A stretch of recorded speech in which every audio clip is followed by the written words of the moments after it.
Greetings and salutations. Welcome to the Anime Podcast, your ultimate hub for all things anime and more. This is episode 144 and slash special. We're about to unleash a whirlwind of excitement. Join us, powered by AniMa Weebs Studio, as we dissect the latest in anime realm and deliver our unfiltered take on the news that's buzzing. Engage with us and share this episode. Bring your friends and let's make tonight unforgettable. On tonight's show, we have our co-host, our team, Meet the Extraordinary Saiyans, steering the ship at the Anime Podcast, your gateway to the Vegemite Empire. We have Vash, the leader of the Vegemite Empire, orchestrating the narrative. We have Watkins, the navigator through the Mars invasion. And we have Rome back with a bug baby and with vengeance. And Jokestar, who never got the chance to eat his pizza, but instead he got ate. Embark on the exciting journey with our team as we dive into the world of anime once again.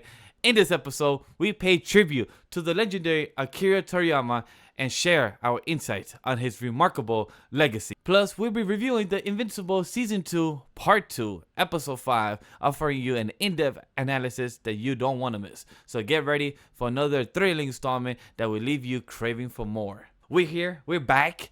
Welcome to the show. And yes, this is not a live episode. This is a recording. So definitely check it out. Time codes will be in the bottom. All the link tree of where to find us and what's the update is down below on the description. But if you're listening to our social media and outlets, thank you for tuning in on this special episode 144 to Rest in Peace Akira Toriyama and Invincible review. So before we always start the show, we always like to give a life update on how we've been on this past 3 months. It's been a roller coaster for us, so let's just give our highlights on how the update is, how's everyone's been, how's our highs and lows, how we all doing. First off, pause on saying I got 8. Pause. But he got ate by an alien. I'd rather get 8 than get 9. Hello? Hey, man. 9 months. Mm-hmm. Yep, that makes What a big are you, difference. I'm pretty sure that alien baby didn't take that long. 3 weeks, I believe it was. But yeah, let's not do the math 3 of, weeks. of Good alien God. math. But no, it's like you said, roller coaster. It's been a fucking time. Primarily just been a lot of work.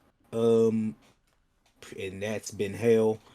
But still be streaming, still make content. So not much has changed on my front. And meant to that, at least is doing the best we can. How about you, Rome?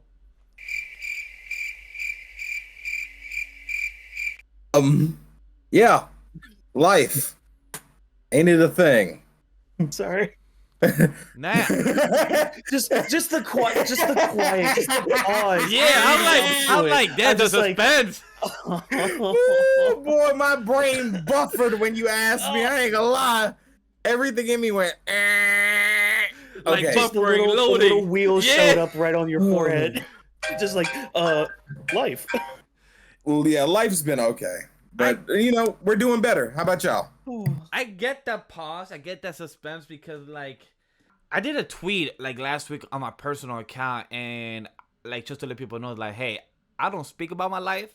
Twitter, social media is more of my outing to express how the content I'm consuming and to promote the content I'm making and to promote my friends' content, Joestar, other people, or the podcast and everything.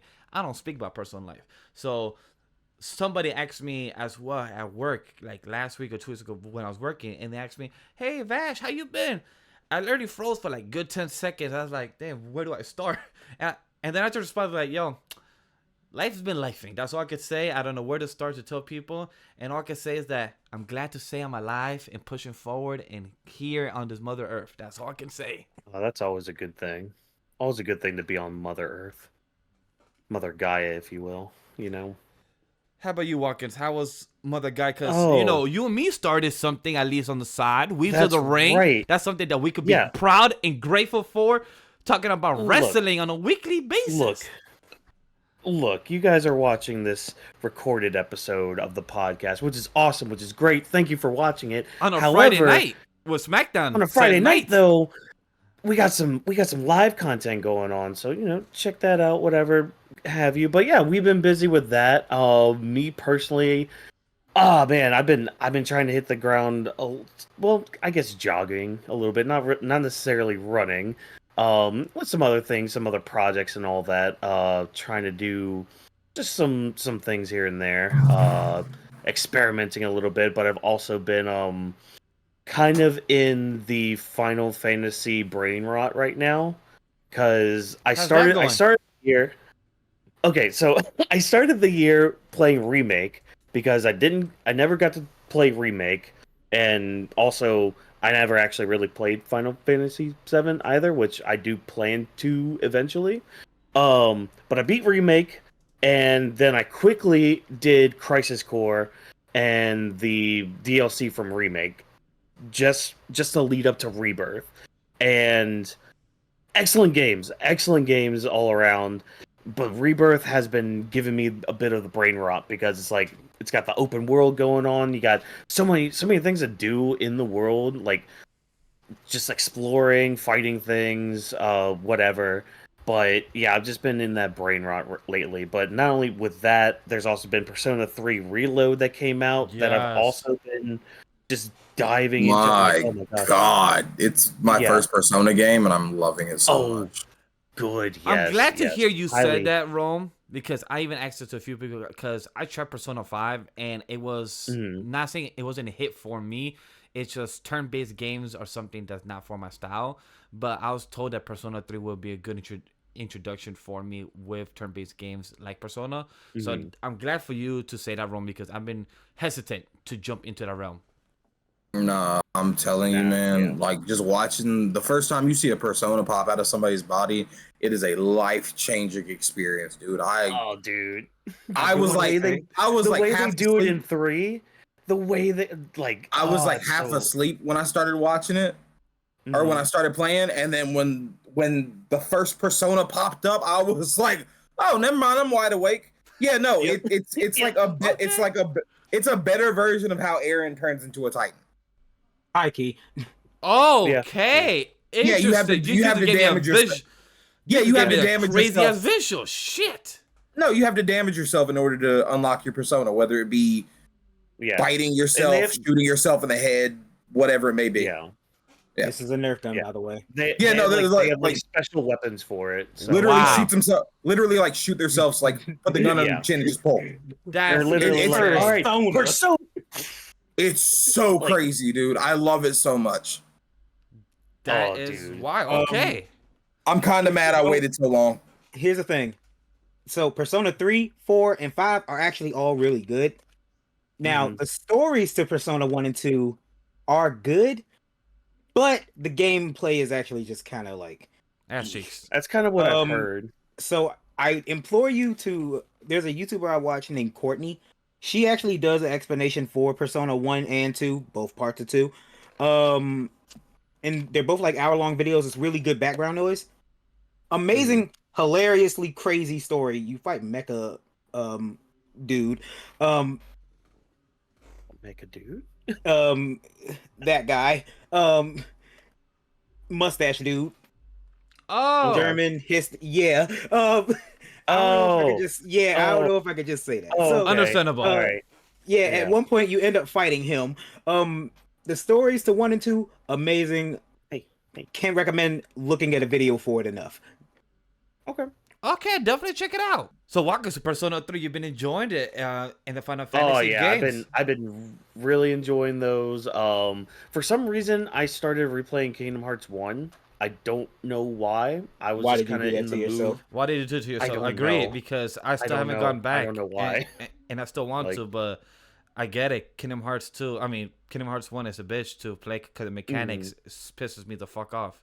Yeah, but I have been enjoying that. So yeah, I've just been in just the video game brain rot. Plus, freaking WWE 2K24 came out, so that's also in there. Man, I hate video games right now. I hate it. There's too many. There's too many, and just not enough time. I need time to just play everything. I'm envious of just hearing that you're playing so much time, because I have time-ish, and I'm being hesitant on what game to start, and I haven't even put the effort for it. And I see you putting like 5 foot in the water of like 6 different games. It's like I haven't even done 1 or 2.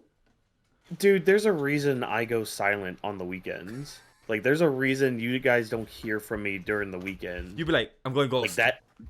Yeah, literally, because like I'll spend like a couple hours on like Persona, and then I'll just switch to another game like Final Fantasy, and then I'll switch to like WWE. Like I just keep switching. That's why like I've gotten into like this cycle of like playing 3 or 4 different games and just kind of cycling through them. Yeah. Just I try to keep myself to one story game at a time usually. I kind of broke that recently because I started back playing Bayonetta again. That woman is so cool.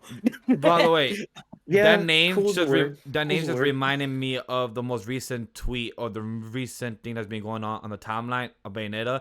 Stellar Blade graphics is phenomenal. I don't know what Stellar Blade is. All I have seen no It's an gameplay, ass just cheeks. ass. Yep, I've just I'm seen just gonna ass. say, Yeah. all you've seen is ass cheeks going down the yep. stairs and up a ladder. That's all you've seen. If that game is actually ass when it comes out, I will not be surprised because all I've seen is ass. Like, Hey, I just want to say the Well, graphics same looks team. amazing. Before we transition to our 2 topics, I do want to give a quick update that I remember before we took our hiatus. My girl was on One Piece arc. She was before the time skip. She was in Marineford. Now she is in the middle of Just Rosa. She's on 675 of One Piece. I'm on 901. So she's almost there. My brother just finished Just Rosa. He's literally about to start Zoe.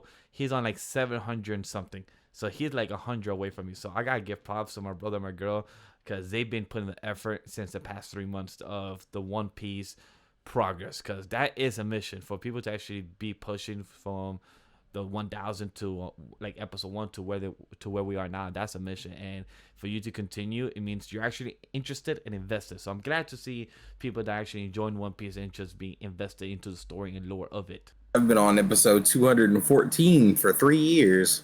And hopefully you go back. I got the Thriller Bark or wherever the zombies are and was like, ooh, I don't like this. You can push through or read the manga because it's anime Thriller Bark. I totally understand. I've been on part 3 of JoJo's for forever, that's- so I have fully Same. understand. Oh, my heart. I'm in on JoJo part 3. Hold on. JoJo's part 4 is literally the best part. You're like right before. I know I'm on I part told 3. you I never part 3 got spoiled. Something I should have seen coming, but still it got spoiled for me. Part And I was 4 like, is can't do part it. 4 is a time traveling murder mystery, dude. Can't do it. Yeah. I I'll can't get do there it. eventually. I got to part 3 like do maybe it. It's 2019. it's like Groundhog's Day with a murder mystery, and the bad guy is David Bowie with a hand fetish. Yeah. Like, oh, it's It's amazing. Literally, video on my channel of 5 hours of me and my friend talking about part 4. That's how freaking good it is. It is my 5 hours of us favorite talking part, about it. and the music is incredible. Yes, Paul, he has a hand fetish. Yes. He literally kills women for their hands. Yes. Wow. He's just some mild-mannered guy. Who- My name is Yoshikage Hira. I work Yeah, he's just. Yeah, Where am I? I'm an office worker. Where am I? Hold on, I gotta do the whole speech. I love the fucking speech. Go for Oh, it. please do. It's Go so for it. good. Just My name is Yoshikage Kira. I'm 33 years old. My house is in the northeast district of Mariah, where all the villas are, and I am not married. I work as an employee at the Kameiyu department stores. I get home every day by 8 p.m. at the latest. I don't smoke, but I occasionally drink. I'm in bed by 11 and make sure I get 8 hours of sleep no matter what. After having a glass of warm milk and doing about 20 minutes of stretching before going to bed, I usually have no problem sleeping until morning, just like a baby. I wake up without any fatigue or stress in the morning. I was told there were no issues at my last checkup. I'm trying to explain that I'm a person who wishes to live a very quiet life. I take care not to trouble myself with any enemies like winning or losing that would cause me to lose sleep at night. That's how I deal with society, and I know what brings me happiness. Although, if I were to fight, I wouldn't lose to anyone. His whole spiel is Why was that hard? love it. Wait, Nah, that the anime whole- is so hard. the whole It thing- is- Exactly. The whole And that's thing is- JoJo. the That's whole JoJo thing right is, there. I'm a nigga that work a 9 to 5 and go home and sleep like a baby, dog. Nothing you got on me is gonna smoke me. And then he proceeds to evolve his stand 3 times. Yeah. Bro, What's funny? Because you remember when they evolved stands in part 5 and like Giorno Oh got my this God, major yeah. like Heard of stand it, yes. evolution? He's the first nigga to ever get a stand evolution, and he didn't have to Mm-hmm. do the same bullshit. He just was that nigga. He was that good. His stand evolved by itself 3 times. And then he gained the ability to like put niggas in time loops and blow their hearts up. Damn. I'm telling you, he's just a dude. Yeah, just a He's just- regular, normal, plain old dude. That's the thing about Who part are- 4. Like, most of them are just normal people. He's just an So, like- office worker who happens to be a serial killer, and they Yeah. accidentally get involved. And somehow Dio is involved in it accidentally. Who happens to be a serial? No, I'm telling you, like he's not a serial killer. He's Those are not like, a serial how? killer because of the. He's not a serial killer because of the stand. Nothing that happens in here is because of the stands or anything. It just so happens that everything that happens is somehow wrapped up in the Dio conspiracy. So that's how Jotaro ends up there for half the fucking season. Like it makes no sense how we got here, but every bit of execution is But the it also absolute does. peak of Like- perfection. Like there was not a single miss. There was one, and the main character is a hothead who respects people. He literally goes to a hospital and beats a guy up just because he was disrespectful for women, and then throws him out the window of the hospital. No. Okay. Here's the kicker though. So the main JoJo's power, like in part 4, he can heal people, and so what he does with that guy in the hospital, the hardest shit ever, he heals him. Because then he's just like- the guy goes, you wouldn't beat me up. You wouldn't beat up somebody in a hospital bed. He's like, that's a good point. Heals him and then throws him out the Right. window. You're right. But Let me put you back in here. the only downside to his power is, so he's just as strong, if like relatively just as strong as Jotaro is.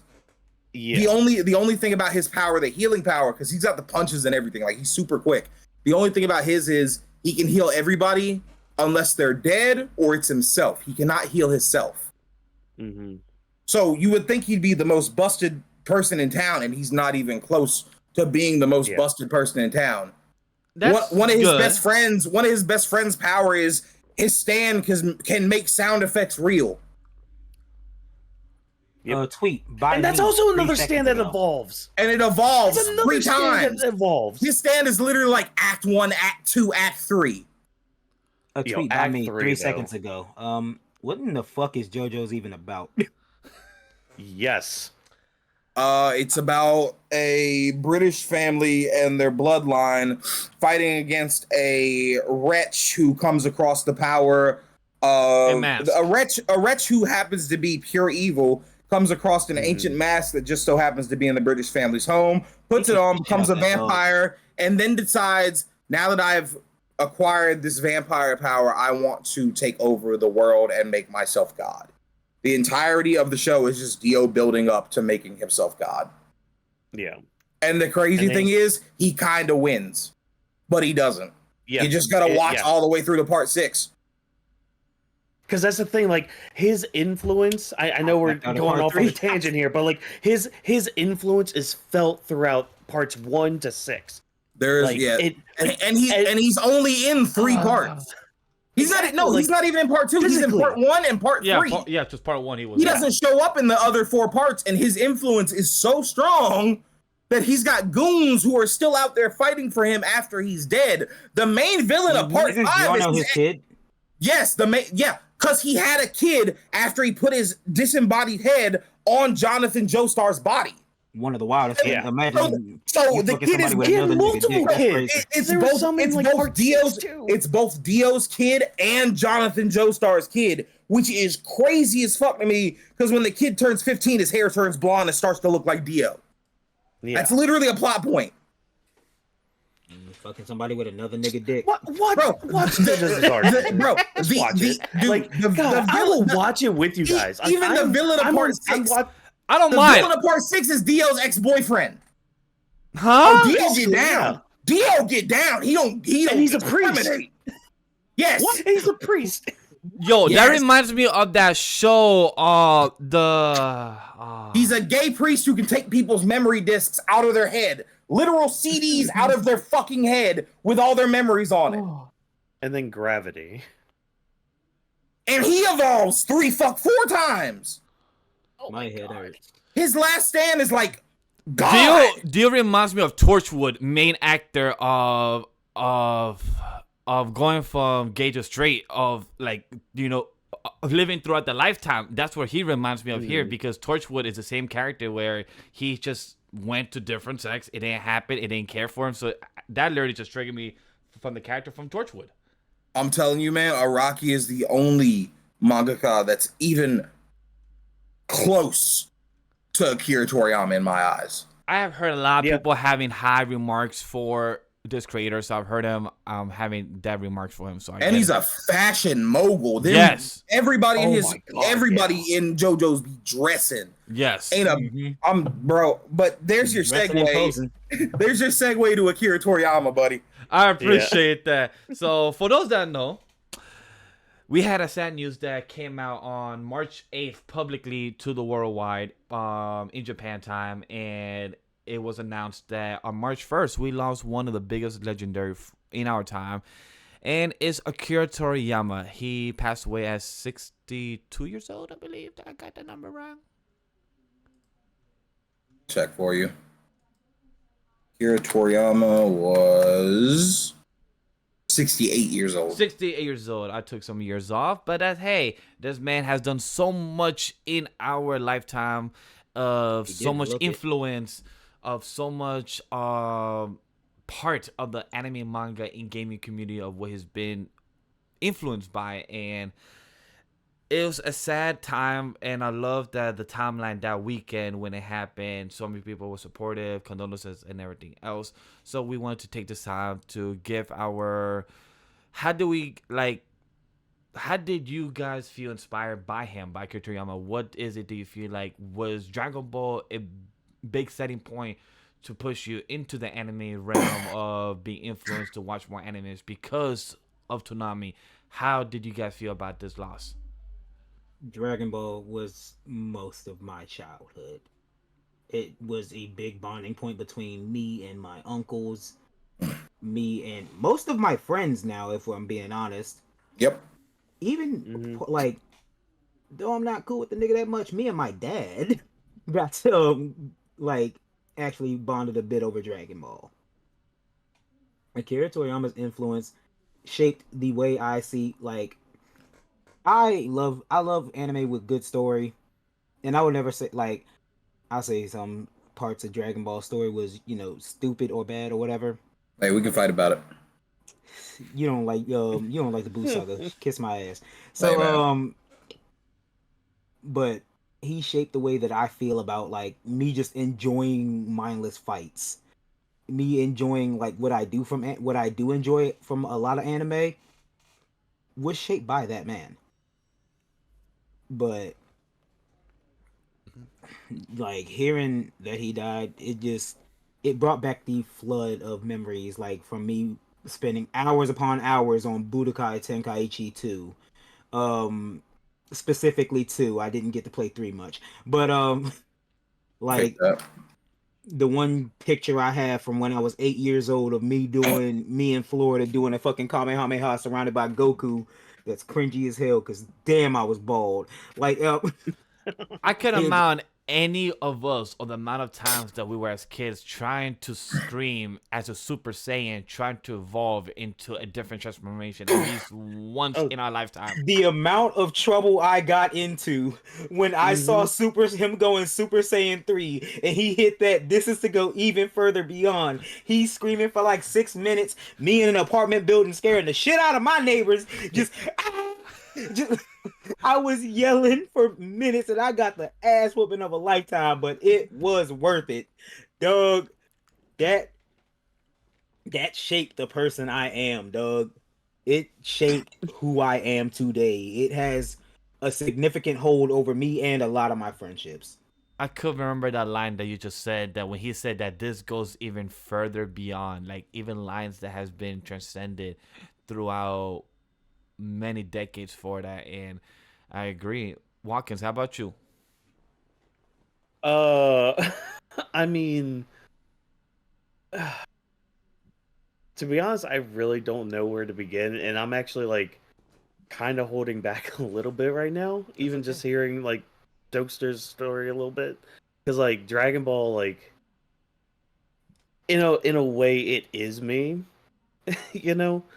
Like God, just so many memories. I remember. I think it was that Friday when everybody like all over the timeline was doing things, and I just kind of I don't know. I kind of just went on a little bit of a Dragon Ball memory unlock that whole day, just like remembering just odd things, like how like in fourth grade there were these two kids I was friends with that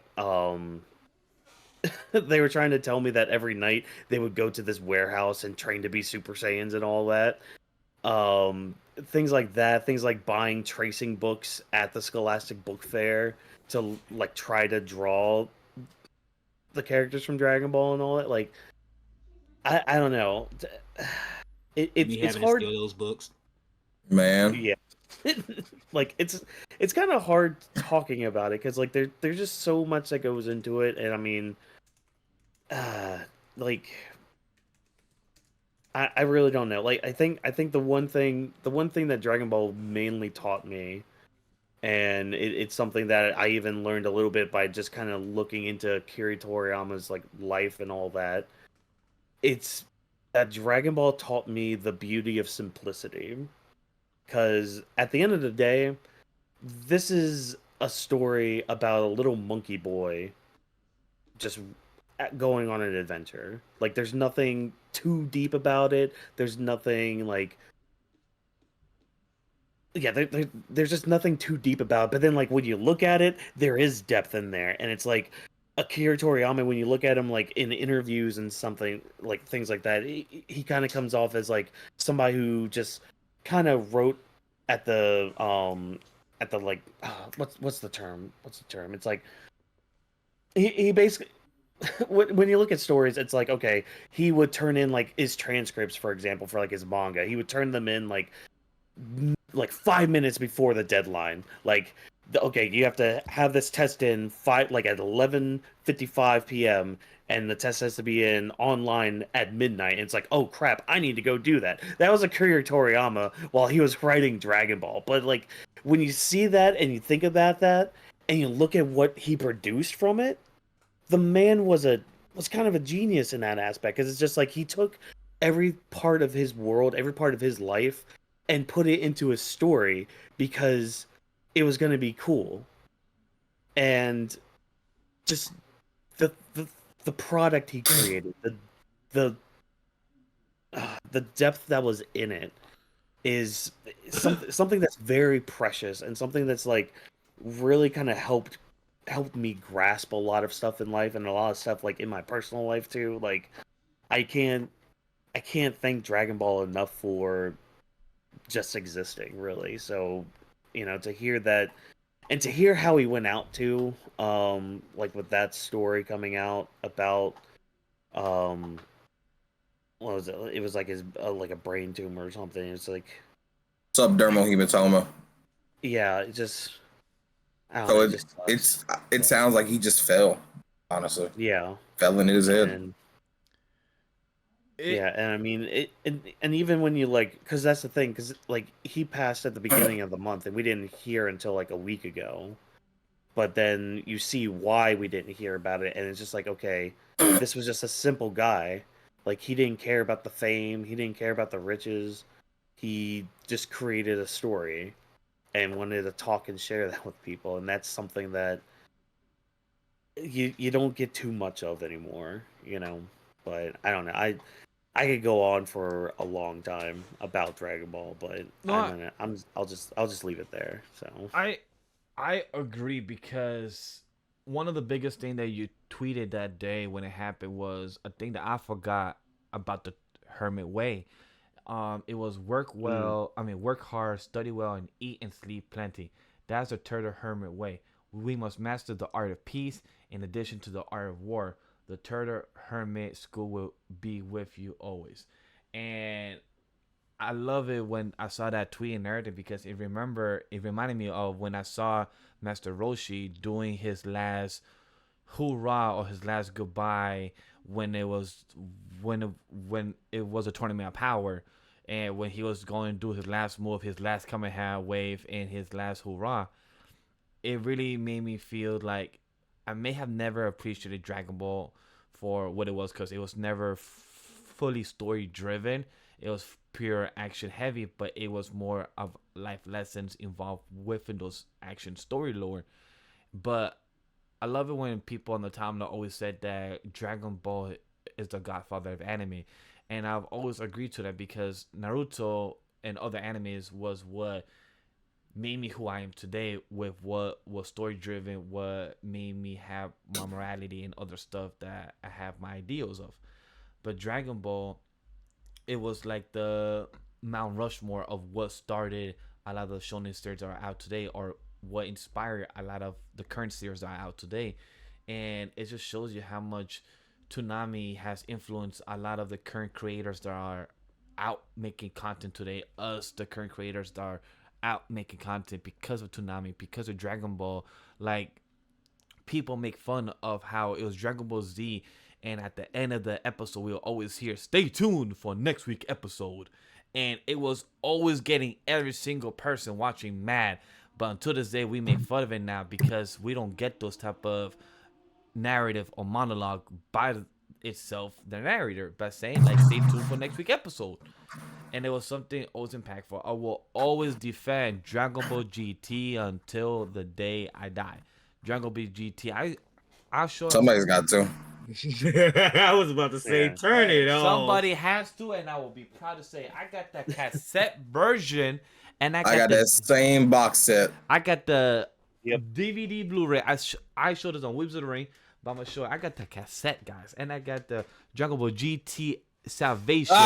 Salvation, good Lord. The cassette version. That's the when they were about to beat Baby. Yeah. Also, like, as much as I'm not a huge fan of GT, like, I think GT is fine. I think it's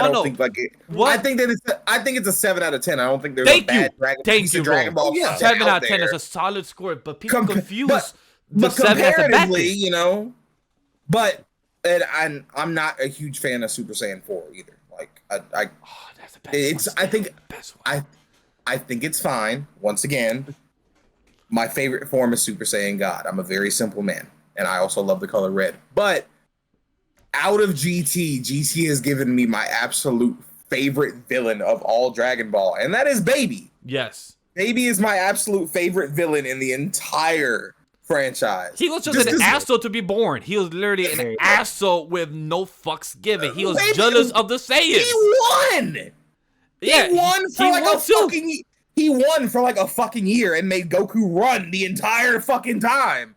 Goku had to go to the fucking planet of the Kais to get his tail ripped back out of his ass because he was getting folded like a pair of sheets. Why does that just make me clench my cheeks? What the fuck? No! Because it's joyed. He literally technically he did it. He got literally his tailbone ripped out of him. They took a pair of pliers, big ass pair of pliers, and ripped the tail out of his ass. And he was screaming out of his life. Like, I remember that, bro. That just made me clench my ass when he said it. The Super 17 arc is the worst piece of Dragon Ball media we've ever received.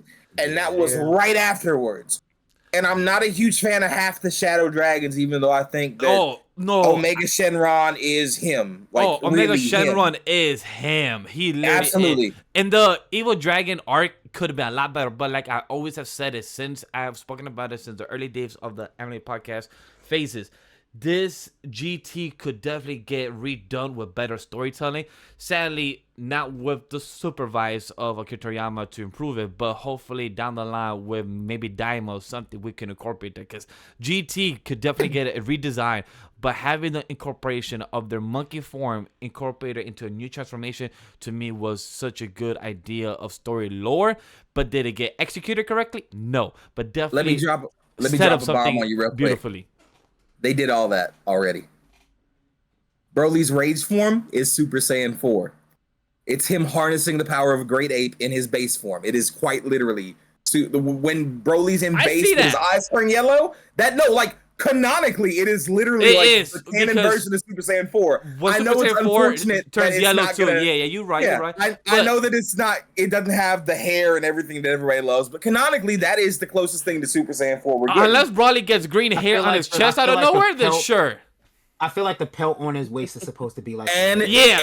and his actual hair looks like Super Saiyan 4 Goku. Yeah, with the way that So- crazily looks with Yeah. Broly form, yeah, I see that. I see that. And we got a bunch of the other stuff back too. We got 17 back, just like we did in GT. Yeah. 17 was a major character. They brought him back for a major conflict.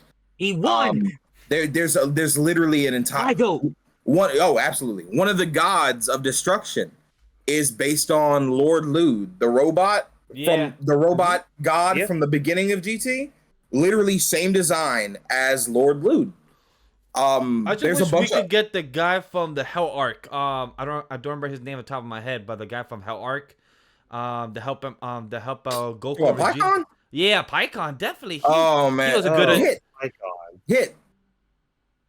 Okay, Hit. he's a good replacement for Hit. I get it. Uh, But- it's it, I get It- they don't replace. well, they don't I replace missed it. Piccolo. You know, like Damn another it. green Oh my character. God. My no, God. not It. not my even God. not even the color. Like if you think about it, My Oh, God. if you think about it, Oh, Pycon shit. is a rival of Goku from a separate quadrant of the universe, whereas Hit is from a separate universe. They both meet at a tournament where the gods are trying to prove that their universe is the best. Pycon was one of the major heroes from that universe. It is one of the major You're not wrong. strong powers from Universe 6. It's the Oh, God. it's he's just Hit. The only difference is the time skip powers. You Like, are. Yeah, he's 100% just right. he's Pycon but fleshed out, you know. And it may Super. What a lot So- of people don't realize is Super took a lot of the non-canon material. They and did. We're just tweaked it. waiting for them to retweak the Dragon Arc. Exactly. Yeah, like retweak Omega Shenron. Those things would be so useful. Cause like we still don't have questions about a giant fucking Shenron looking like out of the 7 universes. Granola and then- arc. The granola arc's doing the Dragon Balls thing, man. It was Oh, very, yeah. it was yeah. very simple. They're giving us bits and pieces of all of it. Yeah, all we're really I missing see it. is the I all we're missing is that Namekian Book of Legends they mentioned one time in Battle of Gods, and we're missing Vegeta's brother showing back up. yes, That's it. correct. Oh, If we get those two things, they pretty much Fucking Tarble. canonize. They pretty much canonize pretty much everything. I mean, Kaba was supposed to be analog for Tarble, and yes, they mentioned Tarble in Battle of Gods, the movie edition, but Yeah, not they in did. the series. But Which is weirdly. it was either in the Broly movie or in Superhero. I don't remember. It was or a it might have been Broly. near the end of Super. They mentioned his brother, I believe it like was Broly. offhanded. I think it was under Super. Yeah. And either way, that canonizes that he does exist in this universe. Either way, all I'm saying is Akira Toriyama had that smoke the entire time. Dr. Slump was a fucking hit. Like, yes, it was. if he would have stopped at Dr. Slump, anime today would not be what it is. But also, gag anime wouldn't be what it is today if it wasn't for Dr. Slump. Dragon Ball wouldn't be what it is if it wasn't for Dr. Slump. So what I'm saying is, go read Dr. Slump, go watch Dr. Slump. Dr. Slump walked so Gintama could run. Yes. Yeah, Facts. yeah, absolutely. Dragon Absolutely. Quest 2. Dragon Quest is phenomenal as well. Blue Dragon does not get enough recognition, even though I swear to God. it does not I get enough swear to recognition. God. Blue Dragon is entertaining for what it heard- was. I'm I hurt. heard rumors that we're getting a reboot of Blue Dragon. Please, I've seen, yes. I've seen that on the interwebs. I've seen rumors over the years, but nothing concrete with full information coming out. But hey, Blue Dragon, please. Hey. I like Blue Dragon when I saw as a kid. I never really watched it because I knew it would not hit with a dub. I definitely might check it out with the sub, but definitely Blue Dragon was great for us. It had interesting power scaling characters in that aspect in the show. All So- I know is that HD 2D remake of Dragon Quest is finna. Which Ooh, one? I can't Because wait. Dragon Quest 2020 was Dragon really Quest- good. Dragon Quest 2. They're doing an HD 2D Oh, remake yes. of it. Yeah, I heard about that. But Dragon Quest 2020 was very good. I was very happy to see my first Dragon Quest into the world. That was inspired from Akira Toriyama, from a lot of his designs. So it was really cool to see Akira Toriyama. I never finished Dragon Quest 2020 version, but I did half of the series, I believe. My bad. It looks like it's 3. Or it might be all 3 of the first ones. I don't know. Oh shit, all 4. Um, Hey, I'm a player. I've never played a Dragon Quest game before. My I won't lie. But I am. so. Well, first off, Slime is the best character design in any piece of media ever. So I mean, yes. like you can't beat Slime. I'm sorry. You And don't know Goku- how bad I want that unusable ass slime controller, bro. I want it so fucking bad. You can't use that controller at the fuck all, but I need it. And I know a lot of people forgot that, or like, you know, Daima's the last thing we're getting from Toriyama. It is not. We're also getting an anime version of the Sandland manga, which also got a movie, I believe, last year. Watch Sandland. Sandland's really good, and it's getting a video game coming out soon. Oh, was not aware of that one. One more to Yeah. add. This month, by next week, we're getting the last chapter that Akira Toriyama did finish for Dragon Ball Super.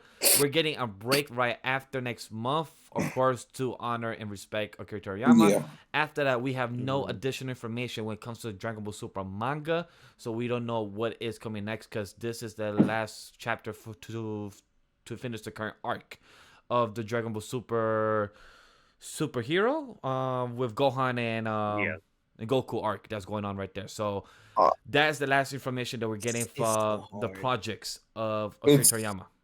It's a little so It's a little heartbreaking. The title of the next chapter, something like Yeah.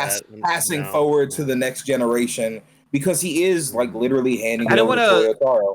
Yeah, because I didn't want to say it, but since you already said it, because you know it was spoilers for anybody that reads Dragon Ball Super, because I don't know anybody that reads it. The news is even like the New York Times is talking about it at this Oh, point, so shit. there's no way to avoid it. I missed that, but It's is but it good? It's a good title they chose. Nonetheless, it's a title that needed to be there to honor for the legend that is, and that is going to be passing the torch. But I'm curious Here's to the see crazy how thing, close though. are they going to be passing the torch, because if we're taking a break next month, would they actually continue Super in May? Here's the crazy thing, though. The title already existed before he died. Yes, That was it already did. going to be the title, which is crazy. So I'm glad they're keeping the title. Yeah, because but also they finish it 2 weeks before March. Well, you saw Toriyama has said, right? Yeah, Toriyama said straight up, he was like, if something happens to me or I quit, this guy right here, this is his now. Yeah, Super is not mine. I help with the script, but Super is Toyotaro's work. yeah. And whatever he decides to do going forward, he has my full support. So if they do decide to stop Dragon Ball here, if Toyotaro is not unequivocally like, yeah, that's fine, I agree, we should stop here, then they're violating Toriyama's wishes. But also knowing Toei and Shonen Jump and all them, they're gonna milk it for all it's worth. So I'm not really worried about that. But I hope that Daima is good. I hope Sandland is good. I'm buying the fucking Sandland game. I'm definitely buying Budokai Tenkaichi 4, and I'm definitely getting the Dragon Quest remakes. So regardless, like that money's going to his fucking estate. And also, side note, did you know his son's name is Sasuke? Wait, really? Akira Toriyama's oldest kid's name is Sasuke. He was born in like 89 or something like that. Oh my god. He very much like predates that, but it's just funny that his name is like I'm sure that's probably a common Japanese name, and it's not that funny to somebody who's from Japan. It's just funny that like one of the main sons of Dragon Ball has a main character named Sasuke, named after his son. You know, that was just I always thought that was really cool. I was gonna ask you guys. We spoke about GT. We spoke about his properties and his works. I want to ask you one last question: is what is your favorite work of Akira Toriyama? Like, if you could classify his favorite work, favorite character, like what is it that's something that you could feel that's related or you feel close to? Like for me, Super Saiyan 4, Goku, Dragon Ball GT, because it came out when I was growing up. Meaning that when I saw the reruns of Dragon Ball Z, Dragon Ball Z Kai, I saw those reruns from Toonami, so I still have the memories, the mementos from what it was from Toonami. It was so special. I grew up with the current generation, the 90s kids, the 2000 kids going with Toonami because of that. But GT, I felt it more connected, and it was just, I don't know, seeing the redness, seeing his character, and Oob and everything. So I felt like that's something that I love from Dragon Ball GT. Goku Super Saiyan 4 and Oob, I could say my highest remarks from currently. I would say Goku Ultra Instinct in the manga. In the anime, it hasn't gotten there, so I can't really give any highlight to the anime. But when it comes to the manga, is that. And for anime, one of my biggest things that I still watch to this day, for clips only, because I'm not gonna watch the Dragon Ball Super fucking show, because that shit has so much bad pacing. But the clip when fucking Goku was versing Kafla, and he was going with the fucking Kamehameha. When he surfed that bitch, He oh my served god, that shit, and we The had a grinding 3-point Kamehameha camera was- angle. That 3-point It camera was the angle was not hardest thing of all needed. time. I But watched they was that like, live "Pop, pop, pop." with my homies in Same. Japanese. We Bruh, was in the that- call Same here. screaming. We were screaming, my nigga. There's a clip of me and a few other content creators from years ago. It was that clip, or I think another Dragon Ball Z clip that we did. But sorry, or the Dragon Ball Super clip that we did. But it was insane. Like that clip of Super, I still watch him to this day. When he turned Ultra Instinct, that clip, and the moment with Goku and Frieza. Anybody that's seen Dragon Ball Z will be like, wait, Goku and Frieza never team up, and we saw that shit happen. At like, I still see that clip and say, I'm getting goosebumps. He does it. Gun, That gun, song. Loki. Ah. Chomp. Boy, I'm telling you, anytime I heard I was out my seat. And I was out my seat. And then That the to me is my double. favorite opening. I'm sorry to anybody that has any favorites for over the years of Dragon Ball series, but that is my favorite. I have even had my girl pump to that song. Like we literally be in the car pumping up. So I love it. Those are my 5 random Dragon Ball favorite moments of Akira Yeah. Toriyama. For me, Ultimate Battle and Genkai Topa Survivor, the theme song of Super for that last half of Dragon Ball Yes. of Super are 2 of my favorite songs from the entire, like 2 of my favorite scores from the entire series. Agreed. Also, 70 Centimeter Window, one of the ending themes is oh my god, like I get Can't remember listen emotional. to that song without I, crying. I get emotional listening to that song. Like it's such a good song. I But can't listen to it without my crying. my absolute favorite piece of media, and this is gonna throw Paul for a fucking loop when I say it. My absolute favorite piece of Dragon Ball media of all time is Dragon Ball Z Boost Fury. My introduction to the series is Boost Fury. I played Boost Fury. I played Boost Fury on an emulator in 2008 in 6th grade on a school computer. That was my introduction to retro gaming through means of emulation. It was my first experience with pirating something other than when my mom taught me how to use Livewire when I was 6. Not getting into that. But it was my first. It was like my entry into who I am now. If it hadn't been for that, I wouldn't have this giant gaming setup in front of me right now. I wouldn't have these Dragon Ball and comic book posters and actual comic books all over my walls. I wouldn't be who I am today if it hadn't been for that game, because that was my first experience with Dragon Ball ever. I hadn't watched the show. I didn't watch the show for the first time till Kai came out on Nicktoons in 2010. Oh wow. Like, that's how late into this game I am. I had never watched any anime that wasn't Pokemon before that. So, like, and I was like 14 at the time. So, you know, this is like, I've already experienced the beginnings of puberty. I didn't grow up with this. I sat down one day and it came on. I was like, I was finna change it. No, I changed the Nicktoons. It was like right after I got out of school because it was like 4:15 in the afternoon. So it was mid-episode. I clicked on the episode. The afternoon time slot. Yeah. And the moment I clicked on it, I was like, oh, it's Dragon Ball. Let me change this. Special beam cannon through Goku's chest. Huh? That's I was an like- introduction. I was like, damn, Shit. whatever. I was like, damn, how far in the show is this? It was episode 3. It's like, there's no fucking way this is episode 3. What do you mean this is episode 3? And from that point on, I was locked the fuck I'm in. I have been locked in ever since. And if it hadn't been for me bootlegging that fucking game, and Pokemon Emerald on that school computer, carrying around that flash drive, I had that flash drive till I graduated high school. And I never finished the game, and so Paul, real quick, just to double back, because I know people heard it earlier and they're going to be throwing stones at me in the comments. I do not hate the Boo Saga. This is probably my follow up to that's probably gonna get a boulder thrown at me. I'm not gonna lie. I don't hate the Boo Saga because I love the Otherworld tournament. I love Gohan's arc in it. I don't like Majin Buu. I get that perspective. When he wasn't after Majin Buu lost, after Majin Buu got Ozempic and Lipo, I did not care. I didn't care from the moment that evil skinny Buu absorbed Fat Buu, I stopped caring. I thought the Majin Vegeta stuff was great. I even liked the two poozers that they beat the fuck up in the gravity chamber or whatever. The Yakone and Pui Pui. I thought they were cool. Yeah. I thought it was cool to watch them get skunked the fuck out, like that's super dope. But the moment that Boo got involved, I was like, wow, I don't care about this arc anymore. I think Fusion's the coolest shit in the world. I think everything Boo Saga gave us was great, but I just didn't like the arc.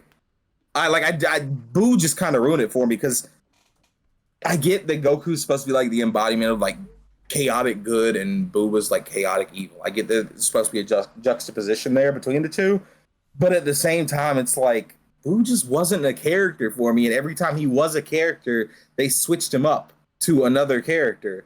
And it's not like Cell, where he changed. When every time he changed, he became a little bit more confident, or still had his personality just evolved. But Boo just kept changing character with a different trait. Yeah, that's what you mean. When you start with the original Cell, he's insecure, he's scared, he's scurrying, he's more animalistic, and he looks more animalistic. Then when he evolves to a second form, he's bigger, he's beefier, he's more aggressive, he's after the androids. He's like, I need Android 18 now. I'm gonna skunk anybody who gets in my way. He gets overconfident. That Saiyan personality overwhelms him, and he gets his ass handed to him. But because Vegeta's a fuck up, love him to death, second favorite character, because he's a fuck up, he gets a hold of the last android. He becomes slimmer, sleeker, more confident. He's got this poise about him, but he's still the same character he was originally. And his goal was get better, become perfect. I'm perfect now. Now let me show you what this is about. And with Boo, it's I'm fat, I'm goofy, I'm jovial. Oh, never mind, I am a sadist. Oh, never mind, I have absorbed these people. And oh, there goes Gohan. He's gonna hurt me. No, he's not. I ate him. And then it's okay, well, I was that shit talker for 2 episodes. Now it's time for me to get rid of all that and become a babbling baby. And it's what was your Boo didn't have an arc. Boo was a character there to push the narrative. Cell had an actual arc as an actual character. I don't think Boo did. And that might be my issue. So a lot of issues with the Boo saga came because of his editors. Because Toriyama, Fat Boo was supposed to be Boo. That was it. It was supposed to be they pulled a Cell again. Okay. They did, because somebody in the comments can correct me how the story went, but he had a change of editors between Cell and Boo, and the new editors were all right, Toriyama, have fun, go after it, because I think stories around then was he was kind of starting to get a little tired, kind of ready to kind of wrap everything up and all that, and the editors are just okay, well, you know what, have at it, have some fun, we'll be a little less hands-on, especially with what you had to deal with in the Cell saga with editors and all that.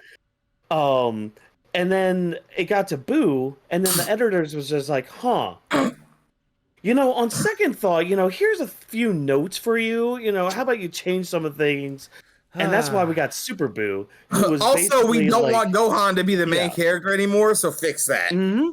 So they were just yeah, Gohan, no, nix that. So that makes sense. And then the reason we got Kid Boo is because then the editors were just oh, you know what? maybe we were wrong. Can you go back to doing what you were doing? And so that's why we had the change from Super Boot. Because like when you look at it, like in the logic of the show, it's like, okay, hold on, wait a minute. They That's why took the these pacing guys. changes so fast. You can Well, not just the pacing, the like, exact yeah. moment in the Boo saga, because like when they started out, it was like, Mhm. okay, they're trying to make this more like original Dragon Ball, and it felt like that Exactly. because Videl was going to be the Bulma analog. Because Mhm. when Videl first pops up, she seems a lot like Bulma, like early Bulma, and then you can feel the exact moment when he gets that telepathic call from Goku saying, "Hey, I'm coming back," and it's like, oh. This is not going to be what I was hoping it was going to be. And Yeah. that's what I'm praying to God they do with Daima is just give me more Dragon Ball.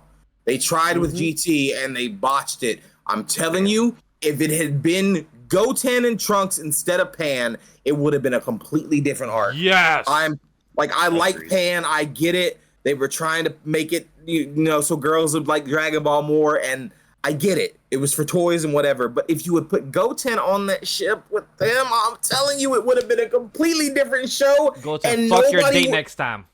Bro, I'm telling they- you, if it had been Goten, Trunks, and Goku going through space, it would have absolutely been just top tier. Like the colors still would have sucked because the colors in Those GT are bad. Bitches. I What get they- it, what but like Goten they was just about getting bitches. they just wasted Goten, yeah, and that's why but- I'm so happy that the manga's making him awkward with girls. He has no fucking game. skill. Oh, No he game. has zero riz, and I'm like, Look, thank you, no, God. The manga needs to stop teasing us with adult Gotenks. Like they need to stop teasing us with that shit and just give it to us. Just I freaking want them.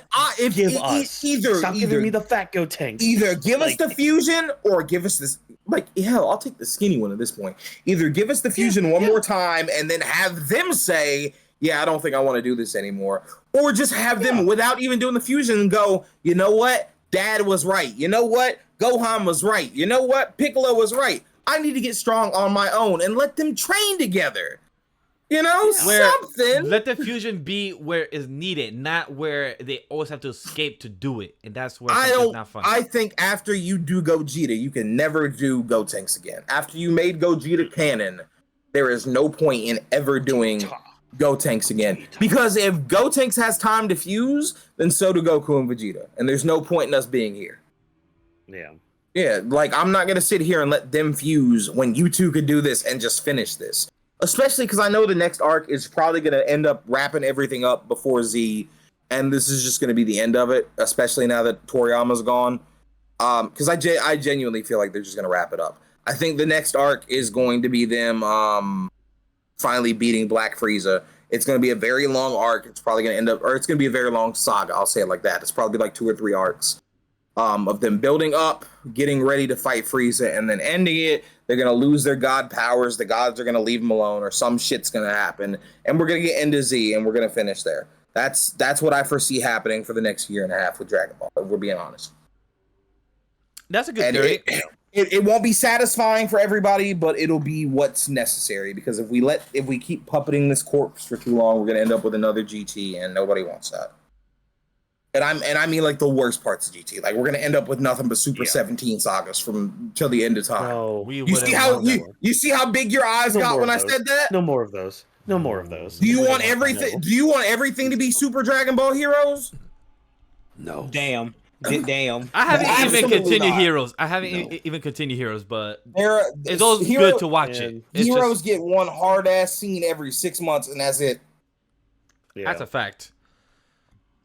But They go- Yay, card game promotions. Jokester, did you give your thoughts about your favorite Dragon Ball anything of Akira Toriyama, your favorite character, anything like that?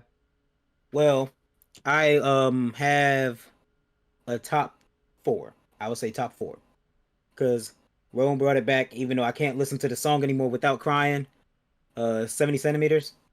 Agreed. 70-centimeter window. Yeah, that. Love that fucking song. Love that song to death. After that, it would be my favorite 3 characters. 1 being Android 17. I just like the swagger. Him coming back in the Tournament of Power was my favorite fucking thing. I play him in Dragon Ball Fighters. he's so fucking cold.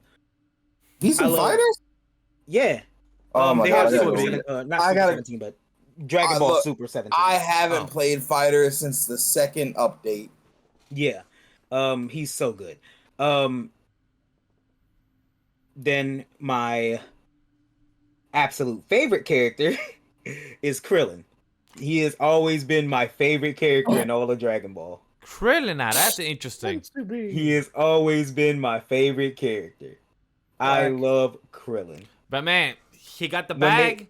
My man got the wrist. Yes, sir. My man Yes, got sir. the wrist. He got her. He got her. You know, my man. But like, I get it. from his fights in OG Dragon Ball when he farted a nigga to actually failing, love that. His fights with Goku are some of my favorite things. Like his fights as a kid with Goku are some of my favorite things I've ever watched. Oh, dude, Beautiful the martial fight arts. he had- 22nd World Martial Arts Tournament fight. Yes. Yeah, that shit was so But good. the fight that Goku and like, granted, they were just training. They were, Goku was just testing out Krillin, or just proving to Krillin why he should be in there. The fight he had with Goku on that fucking rooftop, I was in tears. I was so happy. Because it just shows how fucking smart this bald nigga is. Yes. Like, I fucking love Krillin. He has always been one of my favorite characters. And then, yeah, he bagged 18. Goat. But then my favorite villain is Kid Buu. Because I am a person who I enjoy chaos. I enjoy bullshit. I love just shit being stupid. Honestly, I love all the Boos, but Kid Buu, he's a monkey brain nigga. I love him, bro. Like, just beating on his chest, yelling that he essentially killed everybody on Earth. Like, I say for a second he did win. And then he got overzealous, of course. Super Boost screaming into the void to teleport back from the time chamber is one of my favorite moments of all time. Okay, that was hard. That I'll was give you hard. That was It's one of very my hard. favorite moments of all time, man. That You mean that- I can't get ice cream? that I will give you wholeheartedly. That was hard as fuck. I love Fat Boo because I just love I love the jovial act. I love the fact that he came back and he was just, a member of the cast, and him starting the fight with Beerus over Pudding was fucking hilarious. But it all goes back to just I hated Kid Buu? Satan, man. I hated him. Kid Boo was just fuck it. he was just fuck it. Like, there was no rhyme, no reason. He wanted was just chaos. like, That's it. hey yo, I'm here. We fighting. Die. Just I'm here. Right. Die. You are dying today. That it- nigga went to the afterlife. Said, "Hey yo, you remember when I beat y'all ass? Let's run that back." Like, I love, and that's why, like, as much as I love Frieza, Kid Buu will always be my favorite villain. I'm never getting over the fact that they was in the afterlife and they sent Yamcha and Krillin out there to fight that nigga. It was like, hey bro, we need somebody to go Hycon right here, bro. It was like, hey, send Krillin. What? Well, fuck it. They can't die twice. They totally thing can, by the way. Absolutely can. I want to give a shout out to one of my favorite speeches for Dragon Ball to end it off is Vegeta asking about Piccolo about heaven and hell. Oh like, where's he my gonna go. god. Oh man. I watched that the other day and cried like a baby. Go ahead, man. I just wanted to give that quick shout out to that speech because that speech is powerful. The way, like, one of my two favorite characters, like, from the Dragon Ball series overall over the years is Vegeta and Piccolo, because these two have the most character progression out of the series. The same thing with Goku, but is, you gotta hear, you gotta find it. But when it comes to Vegeta and Piccolo, like, that conversation, it showed Piccolo was a bad guy from Dragon Ball to Dragon Ball Z. Vegeta was a bad guy from Dragon Ball Z to now to the Cell, and to experience how both bad guys asking each other what it is that is the afterlife, and him knowing that he just had a redemption to save his son Trunks, and knowing about this and him becoming a better man, but also accepting the loss. Like, that is such a beautiful, like, knowing that anybody can go through a redemption arc depending on what the situation is. And Vegeta did that, and he felt confined to even ask Piccolo about that. So I just find that speech very powerful and very important for that. Mhm. I also gotta Mhm. say, because it was a lot of what me and Rome used to just watch when we used to live together. DBZA is Yeah. the only thing I don't like about DBZA is just how a lot of people form their opinions about Goku because of it. Yes. But Oh, Bad Dad? they've even come out and said it too. They're just like, dude, this is a joke. Don't take it seriously. If you Like, haven't watched original Dragon Ball, I don't want to hear anything you have to say to me about DBZA. That's how I feel about those people. exactly, agreed. exactly. Agreed. But Because DBZA, their bro, entire thing they're doing in DBZA is trying to make Dragon Ball Z a little bit more like Dragon Ball. That's it. mhm. Yeah. And And they of just course brought make a so parody much out of it. But hilarity. if you're not catching that and you think that the show, like when people were like DBZA ruined the literacy of all Dragon Ball fans. No, they didn't. They did. No. The people who That was are society. actual Dragon Ball fans do not think the same way that the people on the internet do. You have to Correct. get out of those echo chambers and realize that the influence this man had, the stories this man had, affected the people who made Team 4 Star. They've affected everything. We wouldn't have Mario if we didn't have Goku. We Yep. wouldn't have Sonic. Absolutely not. If we didn't have Goku. We That's- wouldn't have That 90%. man, Shadow is Vegeta. Goku There- is Sonic there with is- Super Saiyan. Literally, Sonic the Hedgehog was inspired by Akira Toriyama, the entire franchise. We would not have any of this that you love and cherish if it had not been for the man that made Dragon Ball, from the man And who like made at- Dr. Slump. This man And- is responsible for every single piece of your childhood. I guarantee it. There's not a show out there that you can go watch that doesn't have a reference to Dragon Ball in it. And like the best thing to come out of Dragon Ball and to, come from Akira Toriyama is exactly this right here. Like without that series, without that man's influence, none of us four would probably be sitting here right now. You wouldn't even be watching this video right now if it wasn't for Dragon Ball. You wouldn't be doing what you're doing right now probably without Dragon Ball. And like that's the kind of presence that this story had. That's the kind of presence that this man created for this world. And he lived such a humble life. Like he lived simply. Like the last picture that somebody had of him was from like 5 years ago that was released. We won't talk Like- about the story behind that picture, but yeah. We won't, but like but that's the thing. It's I just don't like know what this you're talking about. guy, he did interviews and all that, but like he never let the fame get to his head. All he wanted to do was make a few stories to make people laugh, to make people, for some people, make them cry. Like the simple stories that he created, the simple character he created. Like Dragon Ball itself wouldn't have even gone beyond the first arc. It was just going to be a little fun parody of Journey to the West. That's all Dragon Ball was going to be. But then it's just like, oh, no. Toei's like, oh, well, you're making us money. Don't you want money? Yeah, I guess. All right, I'll keep writing this goofy manga that ends up just taking over the world. Like, just the thing that this man created. And it's beauty. It's beauty. And It's Goku, Pikachu, and Mickey Mouse. yeah. It's Those a are- beauty. It's a beautiful embodiment that, like Watkins said, that when you have an icon of a character and you are passing, your work is still loved for next generations, current generations that will be seeing the reruns, kids that are gonna grow up with Dragon Ball for the next 40 years just because of their parents. So Dragon Ball will still be in the world. The same thing on every year at the Thanksgiving parade.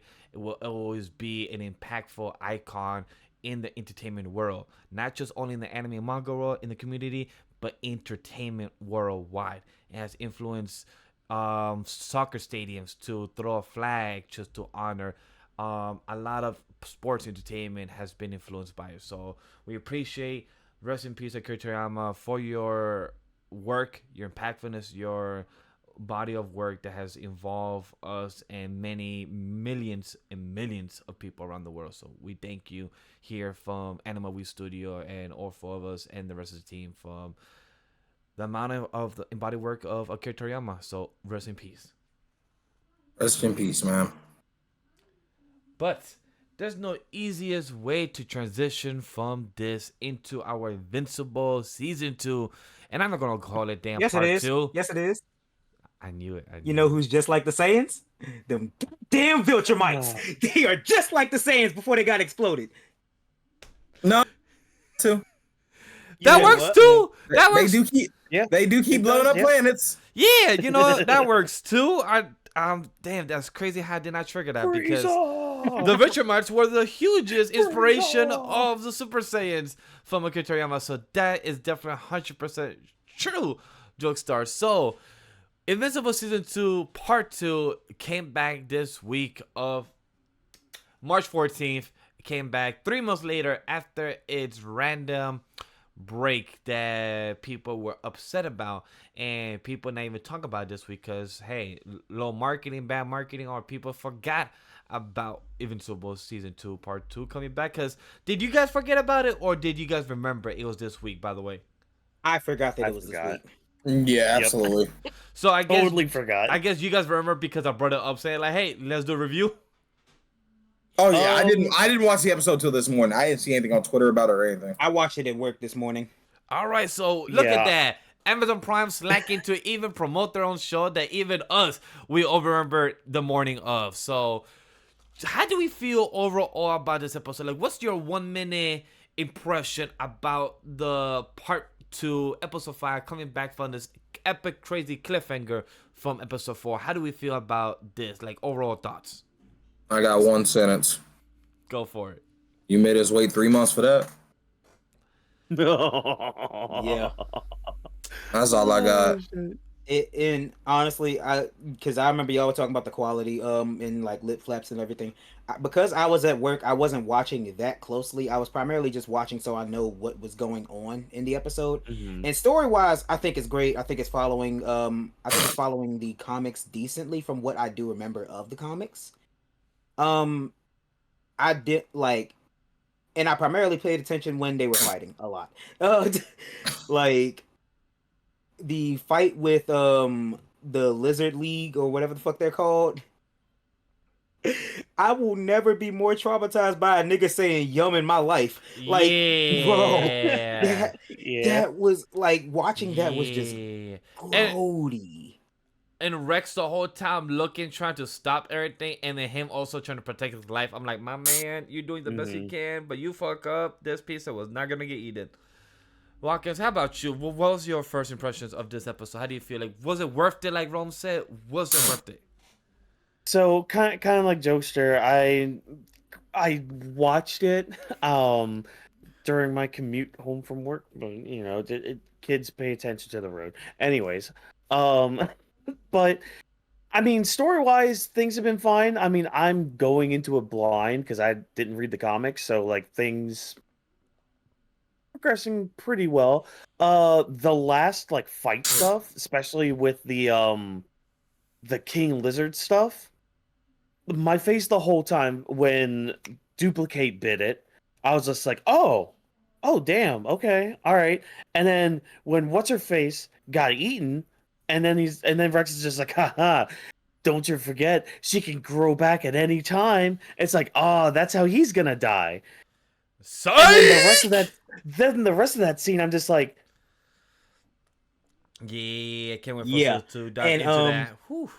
And to all you people who was saying that is how Ant-Man could have beat Thanos, I'm glad that this show could tell y'all to shut the fuck up. He could not have crawled he up would have that just flexed man's his ass. butt muscles. Like, all he had to do was clench. Was it even like Ant-Man- butt muscle? I felt like a shoulder muscle. He like clenching that shit back in or some shit. I was like, I don't Oh yeah, know. he was like, Yeah, she got caught in that. She got caught in like his right ear. Collarbone or like deltoid or And some tried- shit. And she tried to go, and that nigga was like, just nah. Nah. Back it, bitch. Nah. Yum.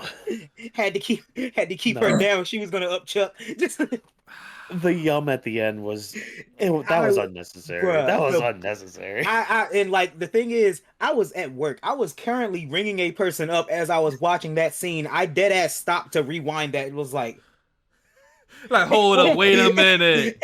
and I know the customer. It was an old white lady in front of me. She was just like, "You good?" I'm just like, "I don't think so." Yeah. Imagine to the customer like, I don't think so, man. But here, have a good day though. I was so tempted to show her the scene, but like, Jesus, dog. Like What? me, like Miss, You do would- She would have said the same like Miss, thing. do you want to be scarred too for a second and question your life choices real quick? Here's Exhibit A.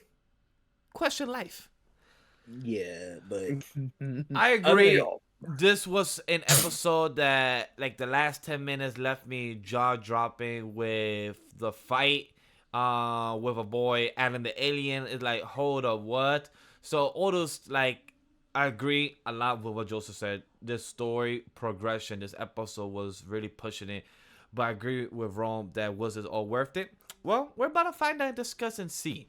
Because how we got back into the episode, we start and resume and continue how we left off. Mark got his ass whooped. He's trying to get himself regained. It's been 2 months since that happened. The mother of Oliver is the queen, and she's old as hell already. That's soon about to die probably by next week.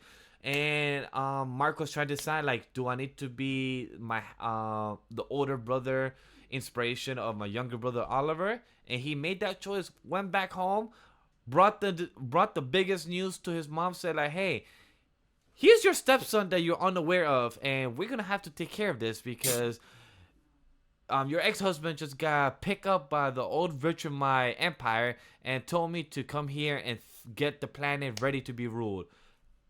What the fuck? How do you guys feel about this and about our girl Debbie ready to be a stepmom?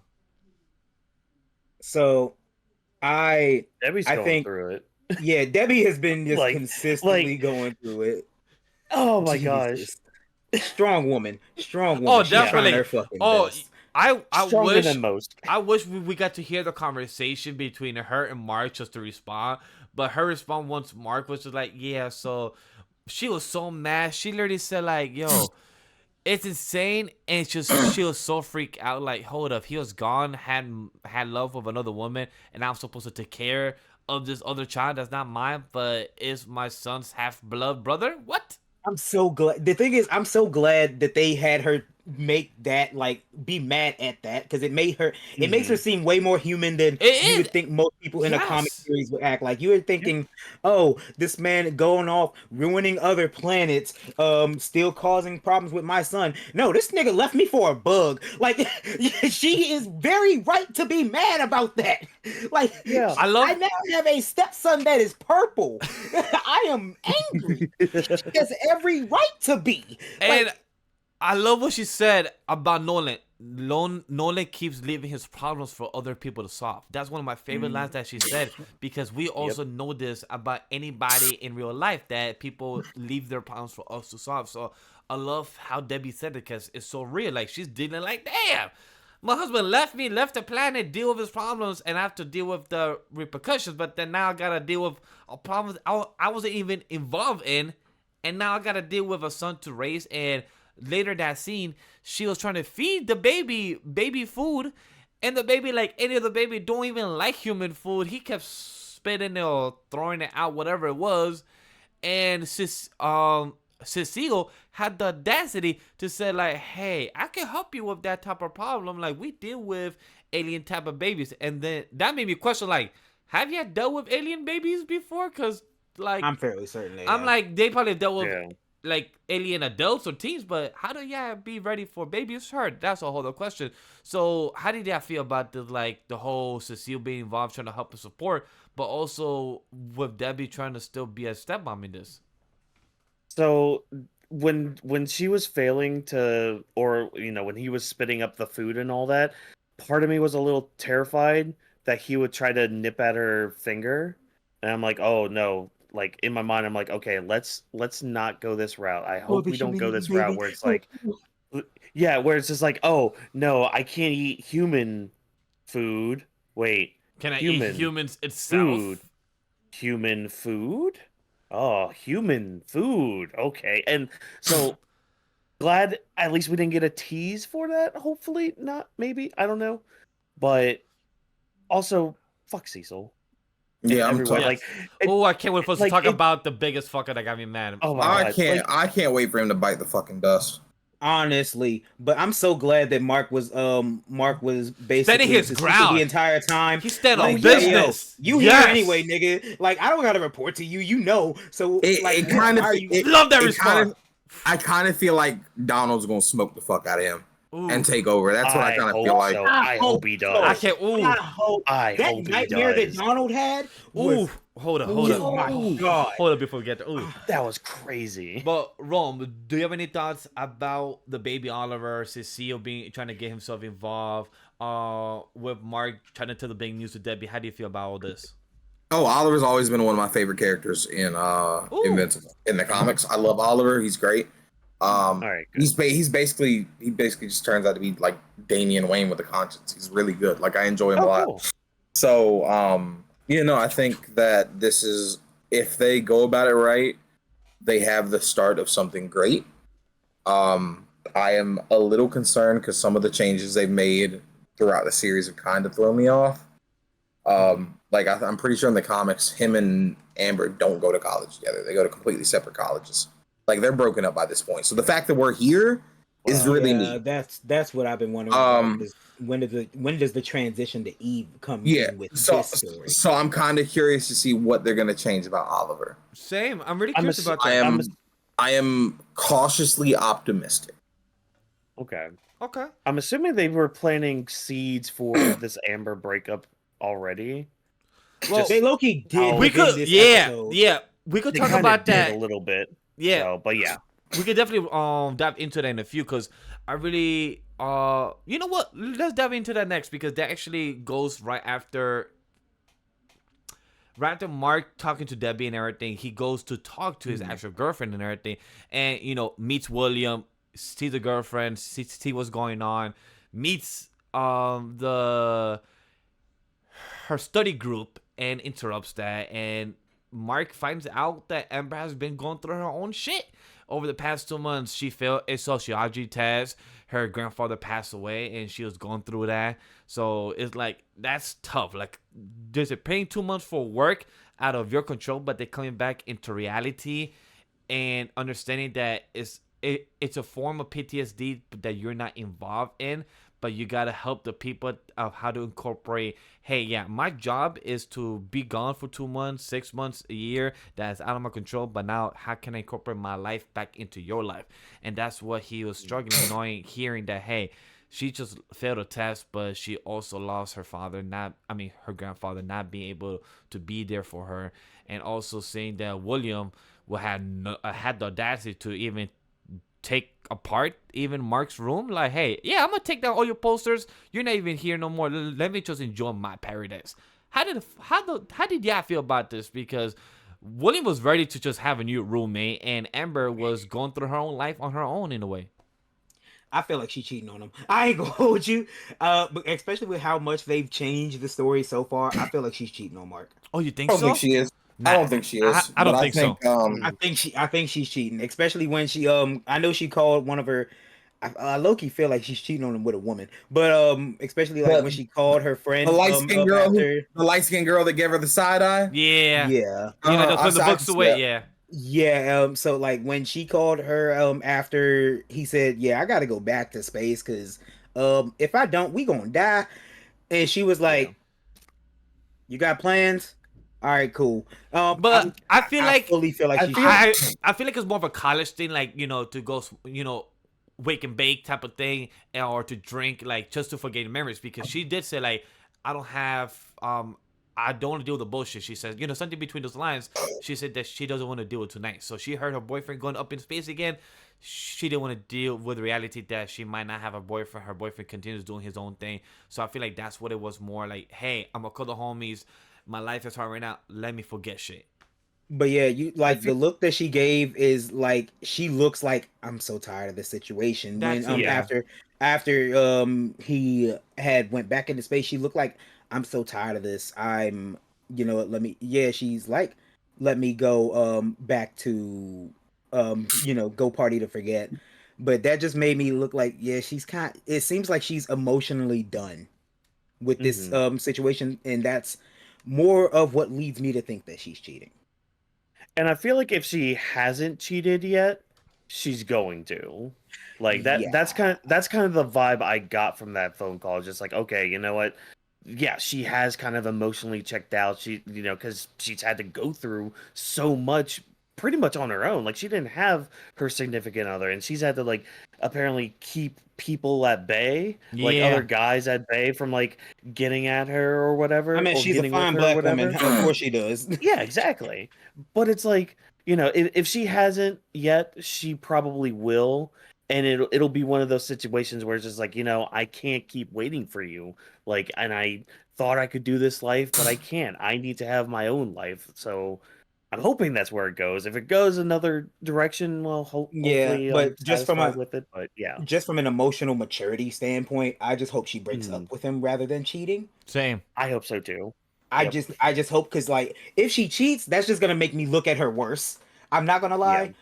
It's like, you can't blame her for being emotionally done, but Break off you first, and you then try to be so mature throughout the whole thing. I hope you try to end it maturely, Mm-hmm. but we all see that it's coming to an end at some point, right? I Yeah. think that him and William are actually gonna have a falling out soon too. I could see that. Yeah. Yeah. I feel like I can see that because William was ready to take down the posters. He took apart the room already, so it felt like William just forgot about Mark, and like it showed that hey, William wasn't like understanding this whole type of hero job yet, or Him locking the window, just Yeah. that was a sign. That was definitely a sign.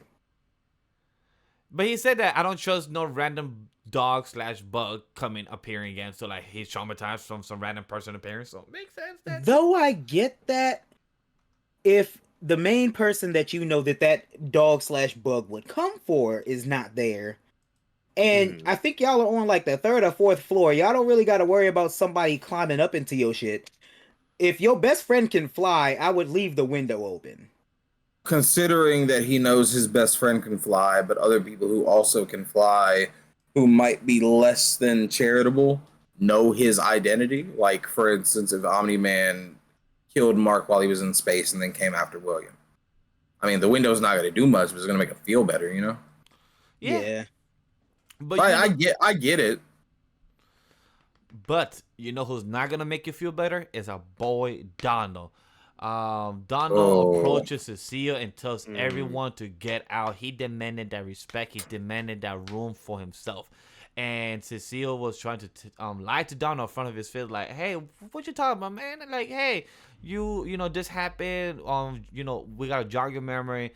But Cecile let the truth happen because Donald was finding out, and also he took a piece of skin out of his own left arm body of his forearm, and Donald found out that he didn't have clearance to all the White Room. He only got clearance to most of the White Room, and he found out a bit about this. And then later on, Cecile told him, "Hey, we don't want to tell you because of PTSD, but guess what? Later on, like Jokestar said, he had a fucking nightmare being choked by said robot at his own damn fucking office." How did you guys feel about our fucking Donald finding out that he didn't get the clarification to say that he became a cyborg/robot, but in a very ambiguous way he got clarification? So to draw more comparisons to Dragon Ball, I would say think of Cecile like Dr. Gero, just less hands-on, and our boy Donald. Oh, I was thinking more 16, but Yeah, okay. I was thinking more 16. I mean, I don't have a 16 figure yet, so Carol the Goat. Bo this is what we 17? got. Hey, Bo 17. Android. Wait, He's is an his android. name Goku? Then I don't care. Is his name Nolan? Then I don't care.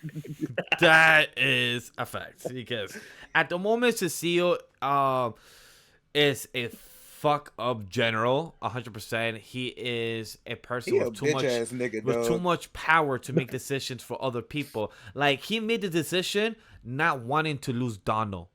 That's how much he made the decision that he didn't want to lose his right hand man. And that's the part that is like I agree with Rome that Donald may be the person to push Cecile out of all this power. It's just why would you keep that away from him? I never understand that plot point. Like, I get you don't want this nigga to know that he died, but here's the thing: Donald was already a road dog in general. That he literally died for y'all. He died for the cause. He pressed the If he died, self-destruct button. Yeah. Exactly. If he knows that, here's the thing: if you tell him that, yeah, you died of your own volition, especially because they had the tapes for it, I'm fairly certain he would have been okay with the fact that, oh yeah, he's back now. Yeah. He may be a little fucked up knowing that he's a robot. Maybe but be mad he a seems bit. like he seems like a road dog enough to know that, yeah, I died. I died. That happened.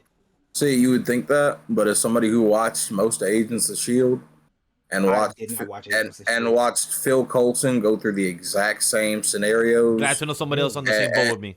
and deal with all the stress coming from it, and realizing that he was dead, because like they wiped his memories of his death too. Yeah. Wait, they brought Coulson it. went through that?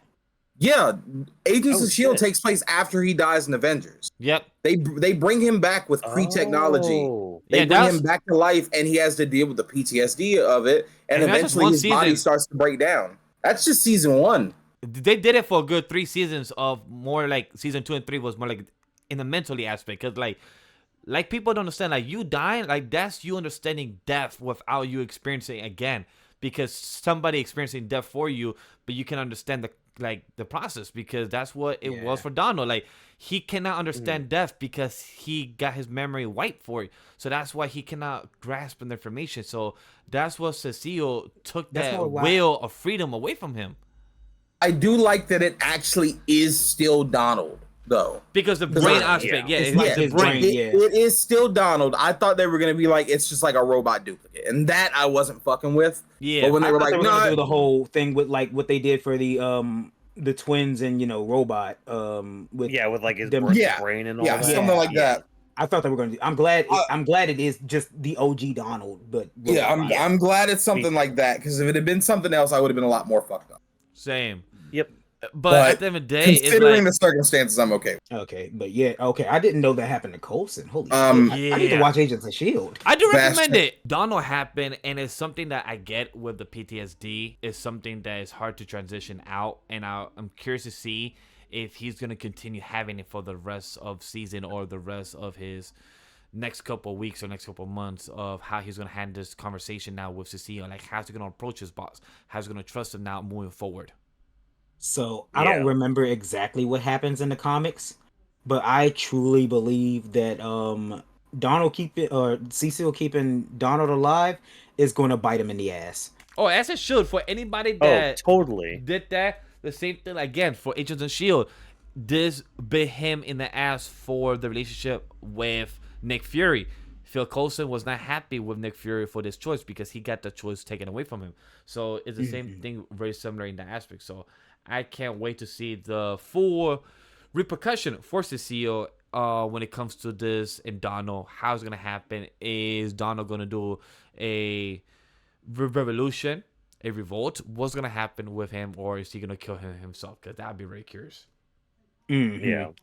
I And think- I get Cecil's mindset with a lot of things going on right now, because it's like, okay, you're trying to do things for the greater good and all that. It's just like I get that you're making the tough decisions, but it's like you're kind of an asshole too, dude. Like just the way you kind of treated Donald, and Donald even calls him out on it. It's just like, wait, did you save me for my sake because you cared about me, or did you save me because I'm beneficial to you? And it's the same way how he tries to control Mark. And now that there's a baby around, he's gonna definitely try to control Mark. That's why I was so proud of Debbie. Mark. Like, Because granted, mhm. I think Cecil would be the best way for them to actually take care of the Oh, yeah. baby. I'm very proud of Mark for standing his fucking ground on Yes, that. same. Because he knows Yeah. that Don't Cecil's trust just him. gonna try to use him as a bargaining chip. Yes. He might fucking chip the baby if we're being real. So like that's why Exactly. I'm so glad that Mark stood on that ground. He stayed on business, me and that's too. one thing I was very happy about. Because the same thing, right after during this process, Cecile swoops in, eavesdropping after Mark and William. He cuts him off before even Mark gets to see his girlfriend, and he said, like, "Yo, where you been, buddy? You didn't check in." Mark gave him straight up answer like, "I was going to, but like, can I visit my mom first, my best friend first, and my girlfriend? You're next on the list. You're just not on the top 3 priority, my guy." And even Mark even said it and noticed it, like, wait a minute, you're not as reacting as you should be. He noticed something. He's like, you already know, don't you? And Cecile is like, yeah. It's like, wait a minute, so I don't even need to report to you. You already knew this from my house. You had cameras. And like, no. We respect. We don't have cameras. Like, bro, cameras, mics, it's the same shit. Just because you're not seeing it visually, you're hearing the audio. And Mark stood his ground again for that. So I love how in this episode, after what happened with Nolan, he's standing his ground more on business when it comes to his family. He stood his ground about his girlfriend, about what's going on, about Oliver and everything, and the same thing against Cecile. That's twice, so I love that. I'd like to point out something that just came to my mind, and I hate that it did. Coming from the last batch of episodes, when Mark finally got some pussy from Amber. Mm-hmm. There is a not 0% chance that Cecil either watched in or listened to that. There is a not 0% chance that he did not watch or listen to that, and that bothers me. Sydney, you see what I have to deal with this. That this shit, is Sydney? a fact. My man likes to eavesdrop. My man. I didn't want to think about that. I didn't want to know about that. Why would no? It's a situation Oh my of God. if I gotta think about it, it's gotta be in y'all mind too, man. Like He's just sitting there, just like, okay, all right. Well, Mark, here's a few like notes. I'll just kind of maybe put into your phone for you since I have that power. Some subliminal messages. Because when I listen to your father, with your mom, things are a little different. So maybe try this. Then maybe you can have a little Mark on everything. Shit, he'd be hearing the snap. Yeah. Oh, you know what? Let's talk about bad family members, because we spoke about Debbie being the good mother she is, going through it. But let's speak about the bad parenting. Eve's story arc with her parents in this episode. She came back home after her mistakes that she felt like she did from Chicago, and the people that she felt like that she disappointed, or she didn't do as good as what she hoped so as a hero. The worst person I never expected to actually bring her back to her senses is this motherfucker Rex Explode. This dude gave her the wake-up call that I didn't expect. Like, this man, Rex, came through the windows and said, like, hey, I'm not here for the pussy or make you, or make fun of you. I came to check on you, see how you're doing. Even though right there later on he said, and also for a small tiny favor. But I came here to see what's up and see how you're doing. Yo, the way, I love this line that Rex said. Everyone fucks up. We're humans. We all shit the bed at least once. Even assholes like me. And I love that Rex even showed the family portrait of Eve's original family, and showing that this is what you showed me when we first met. Like, showing the best side of her. And I love what Eve said to her, like, after all that. So what do you want? Rex asked her Catherine, like, what? I'm offended. And right after said, like, but I do got a tiny favor. Those were my favorite scenes out of this story arc when it came to Eve's family and Rex being out of the blue. The worst person that I thought would actually bring her back to life to sense was Rex. How do you guys feel about this? it makes sense. It purely makes sense because he dated her for years. He knew her on an intimate level. We all thought that is true. when they were dating, he was just, an absent-minded boyfriend. It shows that there were times that he paid attention. He's just an asshole. And he acknowledges it. He knows that. And I love that. Exactly. Yeah. And he acknowledges it. Like, does it make him a better person? No. For me, it's still big fuck Rex every day. But yes. I like that he has that. the one thing Invincible does, and it's the same for Debbie, it shows that they're human. Mhm. It shows that he may be a bumbling asshat who is like, and I definitely think Immortal is a big part of the reason why he's going through this now. Because after Immortal fuck Kate, and he's just been getting snubbed after snub after snub. Mhm. I think it's brought some good progression to him. Yeah, and this was a really good scene to kind of show that, because like you guys have said, like, he admitted that he's kind of an asshole. You know, Under he my knows ass. that, but just like not only just that, it's just like the way he was talking to Adam as well. Like how he was talking to Eve was, it came from a not assholey place, but it was still Rex. It was just, he even said, he's just like, you know, you dealt with me during my crappy teenage years, and you know, now that I'm adult, yeah, I'm still kind of crappy, but like, I can at least admit it now. You know. And so where it's just like, you know, like Jokester said, you know, fuck Rex season, he did a little bit of redemption there. Just a little bit of like, okay, you can acknowledge yourself, you can acknowledge your faults and everything, but like the fact that he came up with the idea too to like bring her on as well, I don't know, just really good overall, I thought. Yeah, the only reason I say it's still big fuck Rex is because I'm a person. Remember how I said I like chaos? I am a person who runs off a spite. So it takes a lot for me to forgive a character in a way, or to even see a character in a positive light. I don't care how much progression you bring. Fuck Bakugo to this day. That bitch ass nigga. I know you're wearing his hat. Fuck Bakugo. I hate that nigga. I Look. genuinely hate him. Damn, I the will Bakugo never slander came on. No, I didn't expect this. I'm like, Hey, listen, I will fully admit he does have his moments. He has some good. When they were bringing back yeah, Deku he and he does. gave the speech to Deku, he had an amazing moment. I was hyped, but still, fuck that nigga, you egotistical bitch. So, like, Look. I hold grudges. I hold grudges against people, and I definitely hold grudges against characters, because that's not real people that I gotta interact with. So I'm gonna hold them Exactly. grudges. Fuck Bakugo. Fuck Sasuke. That's where I stand. And fuck Rex Plug. Oh, Sasuke even getting the strays. damn. Oh my god. So Rex just I love it though, triggered, but yeah. like Rex just triggers some hatred for, you know, for our animation character. It seems like in this episode, just whoo. Terrible Smash player, singer, professional hater, Paul. Understood. So with that being said, how do we feel like talking these last three topics? Guarding the Galaxy. Wow. Guarding the Galaxy. Okay, Peter Quill, come on. Guardians of the Globe, or the King Lizard, or adding the alien waking up. Which of those three topics do you guys want to hit first? Because those are the last three for us to discuss. Lizard League, because I don't have that many opinions on them. Yeah. All right, cool. So yeah. Lizard League infiltrated a base.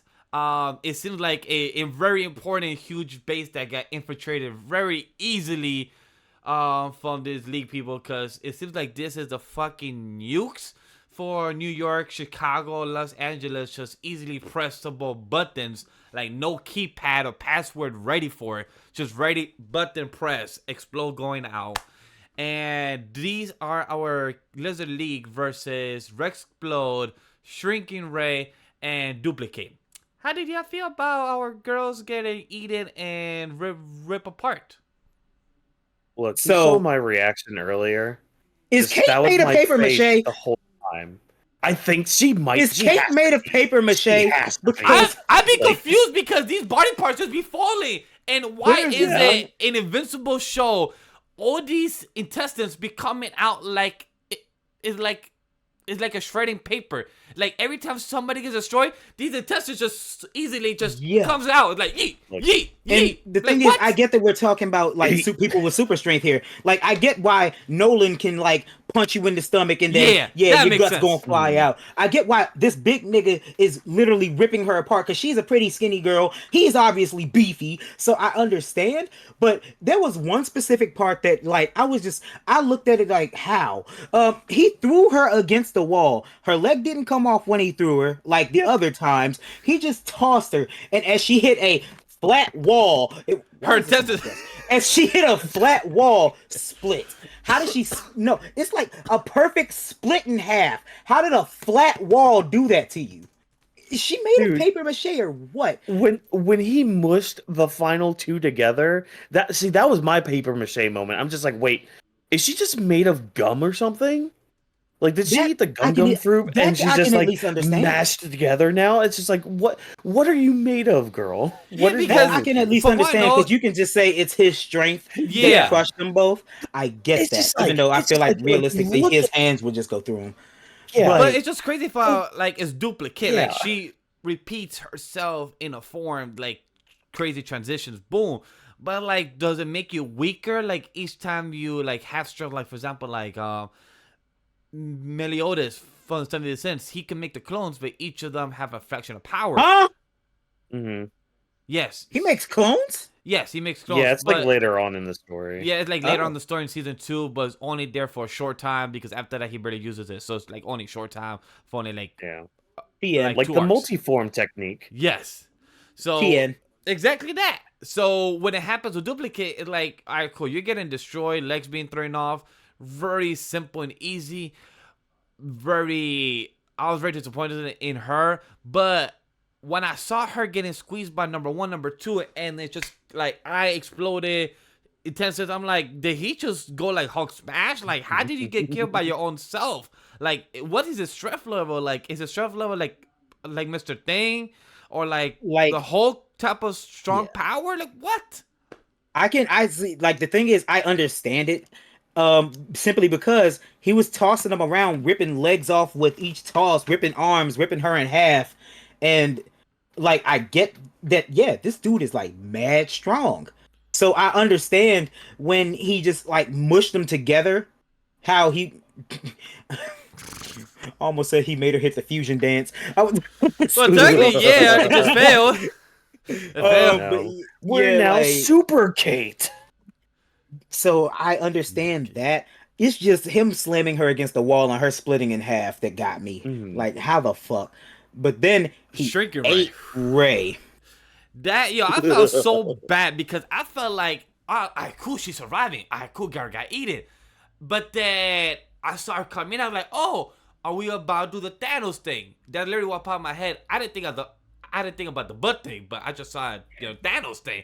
But the fact that was a trending meme when Endgame came out, like this is how Ant-Man should beat him. Do y'all forget that this man is built like a deep freezer? Do y'all forget that this dude literally pieced up the Hulk? He has reinforced skin. Do you not think that if Ant-Man even found a way into his ass, which I'm pretty sure that nigga's ass is clenched tighter than anything when fighting. And if he made it in there, if Ant-Man tried to grow, do you not think that he could just like the fucking Patrick meme when he was exercising in his sleep, clench? Like Ant-Man would be gone. And that is how Ray died. All 5, 6 Infinity Stones. He can literally, once he feels something going up his booty hole, he literally could snap. Or literally use any of the gems, change into reality, Power Stone, anything. That's if he even needed to do it. This man with no Infinity Stones gave the Hulk PTSD. Yeah. We'll just still hate that storyline, but we're not going to get into that. But like, but even though actually it is it's a common thing in the comics. In the comics, but not Thanos as bad. Always sons the Hulk. Yes, but always happens. But not in a PTSD level again. But let's not dive into that realm of comics because yeah. Shrinking Ray, I thought it was gonna be the opposite. Like, she's gonna pop out when this man literally cockiness showing face to Rex, looking at him too. Like, I'm gonna bring this girl back. And it also crush his mouth too, and blood coming out. We knew that was Shrinking Ray, and now I felt bad for her. I'm like, damn. Yum. Just yum. Of all the one-liners you could do, yum. Yum. I read that been saying delicious or something like that, but not just that one line yum. I'm like, Just nah, Yum. Yo, nah. And and and Rex was fighting for his life just to stay alive. Once he saw Oh yeah. Duplicate, once he saw Ray, I'm when he like, nah. chewed, He was running. It took that bro, when he hand. bit his hand off, and I remember when that Oh, happened. I remember when yeah. that happened in the comics. I felt so bad, But but the explosion, it helped him out. But not for too long once King Lizard get hell. That line Mhm. of King Lizard, I Mhm. love. Where was it? It was I love what King Lizard said. It said, Rex, so brave, but is it the brave man who survives, or is it the man who waits until his opponent is too injured to fight? Mhm. Mhm. That line was cold, King Lizard, but fuck you. You, like, that's a dick move. I Like, hate you that waited. it's such a cold line to come from such a nothing character. Like it's Mhm. like we really know nothing about or I think We they barely, no, we kind of like, fought him in the Eve special. they did, but they're not, like, flesh out backstory, Yeah, lower type of villains. We don't know yeah, much about them. such a cold line came from such a nothing character. Yes. Right. So it's like, oh, that's so cold. Why do it have to be you? Yeah, I was, and they And just then ended they up a ended cliffhanger. it there. Mhm. Yeah, I hated that. As soon as the credits started rolling, I'm like, no, why are we stopping here? Because you got this stuff, you got the Mars stuff, and yeah, we got the Alan the Alien part. Cool, but it's just like, why are you stopping the episode right there, sir? No. You need to play the next episode now, please. I Yeah, can't but have to wait next speaking week. speaking of the Alan the Alien, yet another Dragon Yeah. Ball reference. Alan got a Zenkai boost. Dude, that's the first thing that came to my mind. I'm just like, oh, nice Zenkai boost. Mm-hmm. Oh, Yo, perfect. Alan the Alien Loved it. waking up. I love how several are like, hello, anybody there? It just slowly breaking the machine like, oh, I'm sorry, this is an expensive Oh. machine that probably costs millions of dollars. It's just breaking Yep. slowly. My apologies. I'm gonna just get up. Wow, Just I thinking, am oh, jacked, that's right? expensive. But like, and then I already like the thing is, I already knew that Optimus Prime, because I can't remember that nigga name. I already knew that he was a Viltrumite. That was Yo, kind of obvious, if we're my being real. my girl was watching me watch this episode, like do the clip notes and everything, to the document right before we recorded. And I was like, "All right, cool. We're ending up the episode," and I said, "Adding the alien," and then I just put my keyboard down just to really pay attention, and then I could just go back and do my notes. Literally, I see this man rip off that fucking beer and be like, "Acha." So the truth is, I'm a ritual mite, and this is what it is. I am Thedatus. I'm like, wait. Bitch ass, hold up. You're a fucking ritual mite. You just rip off your whole beard that you've probably been growing for maybe like 2-3 years. And you just whole switch your whole personality and give this humongous information to Alan and accept it to just accept it. And he does. He be like, oh, okay. The reason you're telling me all this is because the information I told you like 2-3 months ago about Invincible, Mark? Okay, so the reason you're telling me all this to be on your side and understand this. He gaslit Alan, by the way. He did 'Cause gaslight him. he did not Oh, expect him to come yeah. back. He did not expect Alan Because to the actually way come back. I Theta took said a chance on you. exactly. Like, no, No, you Oh. didn't. No, That gave no, me you didn't. goosebumps. It's like he literally gave a gamble. And the way I felt this is like Goku, it was Vegeta when he got beat up by Frieza so bad, but then he was in the planet of Namek just in that tank. In the tank. And we just saw Vegeta just going into training mode in that tank. That's why I thought Alan just did the training in his mind. Somehow just got extra bulky, Zalban, ready to go. I don't even think he did. I don't even think he did training. No, probably I in his purely head. just think. I don't even think that, because the thing is, Alan was dead. Like, So he just wake up at the moment, just literally breaking machine at the moment that we saw him. yeah, He just the woke up. reason why he is stronger is because of it's essentially what his Zenkai boost is in Dragon Ball. If you get beaten to damn near death, You get stronger. like if you get beaten to damn near death, you come back with, I forgot how much percentage the Zenkai boost is, because in Dragon Yeah. Ball now Zenkai boosts are irrelevant, right? Yeah. because they yeah, basically it was already- like after a certain point, it's just like the Zenkai boost doesn't even matter anymore. Yeah, but he got an extreme Zenkai boost because I'm going to be real with you. They killed that man. Yes. They killed him. Oh, my His line. organs out. His brain functions were ceased, but they put him in that life support. And in the little bit of time that life support was active, that is what saved him. Yeah, Alan even told Titus, wait, I'm alive? I saw my eye out of my socket from my own perspective. This man said that he saw his own eye beat out of his own socket. That's not possible, but this man saw it. At one point, I'm pretty sure they crushed a part of his head. Yes. So that's why yeah. That's why I was like, yeah, no, he was definitely dead. Like that ceases brain function. So it definitely had to be that life support machine before Optimus Prime cut it off. Yeah. That did save him. And then after that, because he did get saved and, he's still at the brink of death, his body is doing what Dragon Ball characters would do. It's fighting for its life right now to rebuild itself, which is why he got so fucking jacked. Because he got a Zenkai boost. This man, for anybody that's seen Survivor Series 2023 WWE, this man adding the alien reminded me of how Randy Orton was gone for 3 years, was regular Jack, but then comes back 3 years later, Super Jack.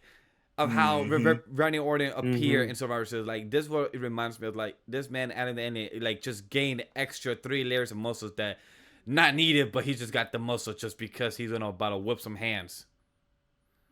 Also, let's also talk about the fact that it took 2 months for his body to rebuild. I just put that together because it's been 2 months since Mark was on the Bug Planet. Yeah. Yeah, so and they came like right when they went there right when he got there. Really, he was only there for like a day or so. Yeah. Yeah. It took his body 2 months to rebuild and get that fucking big. That's insane. So, look, kids, if you want to take a gamble, sometimes it might work out. You might get reborn. But don't try this at home. Yeah, Don't do hey, it. Don't it's do a it. gamble. No.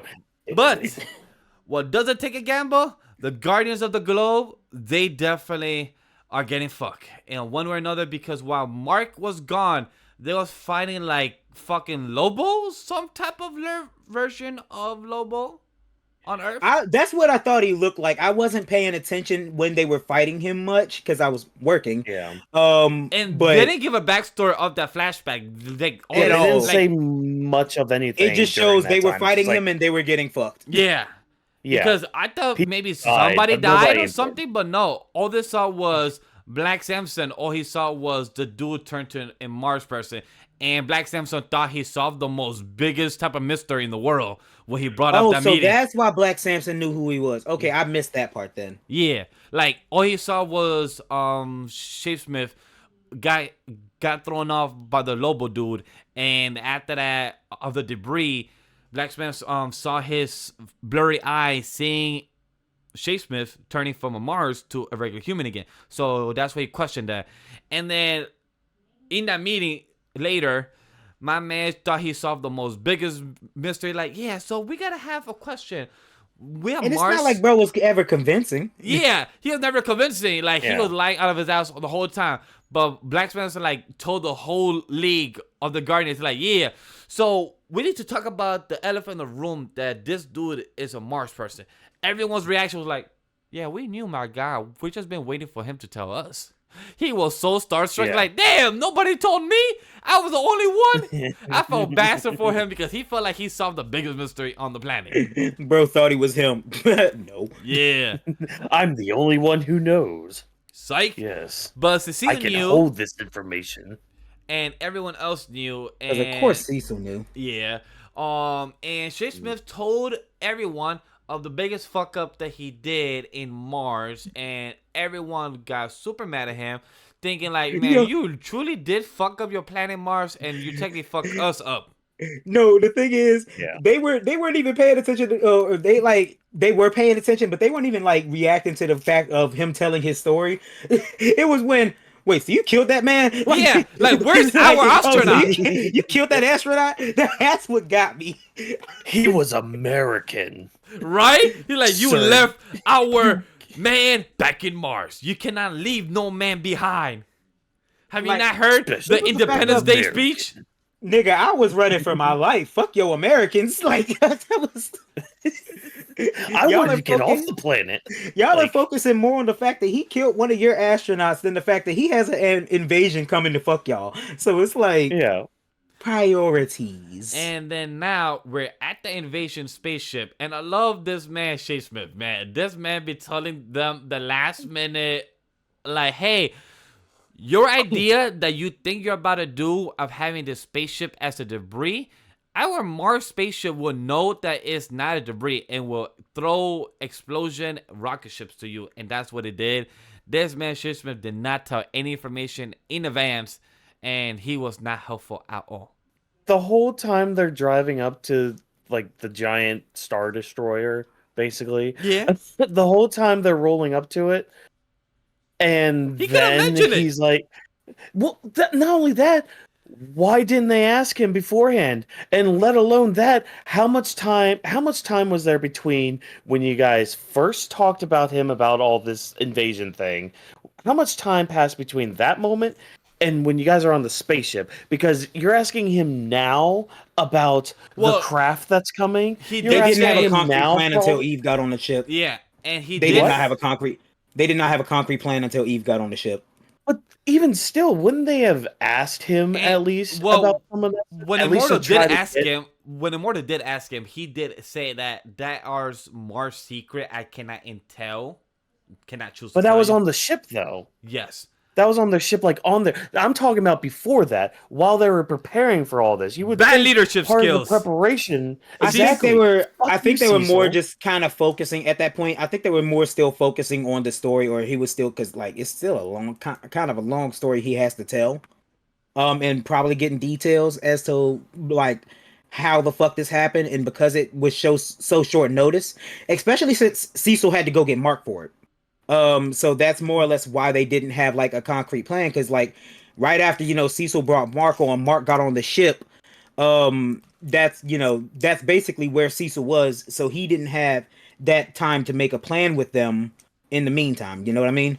Well, like that, but like that would be the thing, though. It's just like, okay, while Cecil's out doing this and while Rex is out doing this, let's at least get some information from this Martian, so that way when they all come back, we'll have a little bit more. And even if we're on the way, hey, we at least know more about like their big ship. Like we'll at least know, okay, the whole debris plan, that ain't gonna work yet. That ain't gonna cut it because of what we already know. Like that's Yeah. where I was getting at. It's just like, okay, while the others were out getting, like, again, Rex getting Eve, Cecil, whatever, like they could have at least been doing that a little bit. I don't know. It's just, Yeah, but they to also me, did it was kinda just show weird that- timing for it. They also show that Immortal isn't that good of a leader. Exactly, if that's we're what I'm being saying. real. He's It's- not. He It is is a bad horrible leadership because leader. remember, Immortal don't trust Mark. Immortal don't trust the Mars Yeah. guy now. So like bad leadership right now is literally Immortal's literally pushing Monster Girl to her limit. Like she's even God. younger than the last time we saw her. Yeah, that because too. of the training exercises he Mhm. has her doing.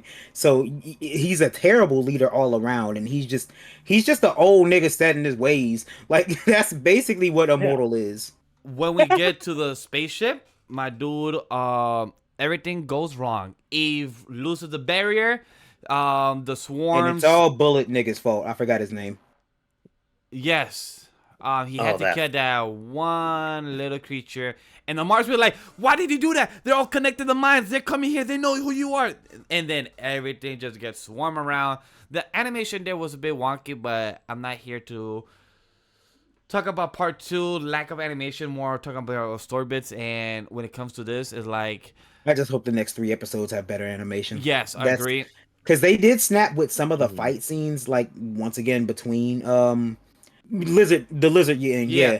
They did like that was actually good animation. I thought they when Duplicate was actually fighting against Big Dude, and she was getting tore the fuck up, but she was getting some bows off. Like she was actually hitting him, like getting some great hits, hitting him with some good combos. She tried that like let's keep his body parts apart, but he's stronger than you.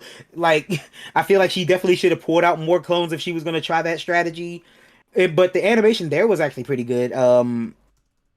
But yeah, during the swarm, and I'm pretty sure it was just because there was so many of the tiny little whatever the fuck surrounding them, yeah. partially, and like it's so much to keep up with, but that's why I'm just hoping like I'm crazy. a lot more budget went into the later 3 episodes. I'm crazy that Hive actually remember Mark. Because he was mad. He like, oh, I remember you. I couldn't penetrate you. And I'm like, damn, you must be spiteful. Like, you had the hatred still on this guy.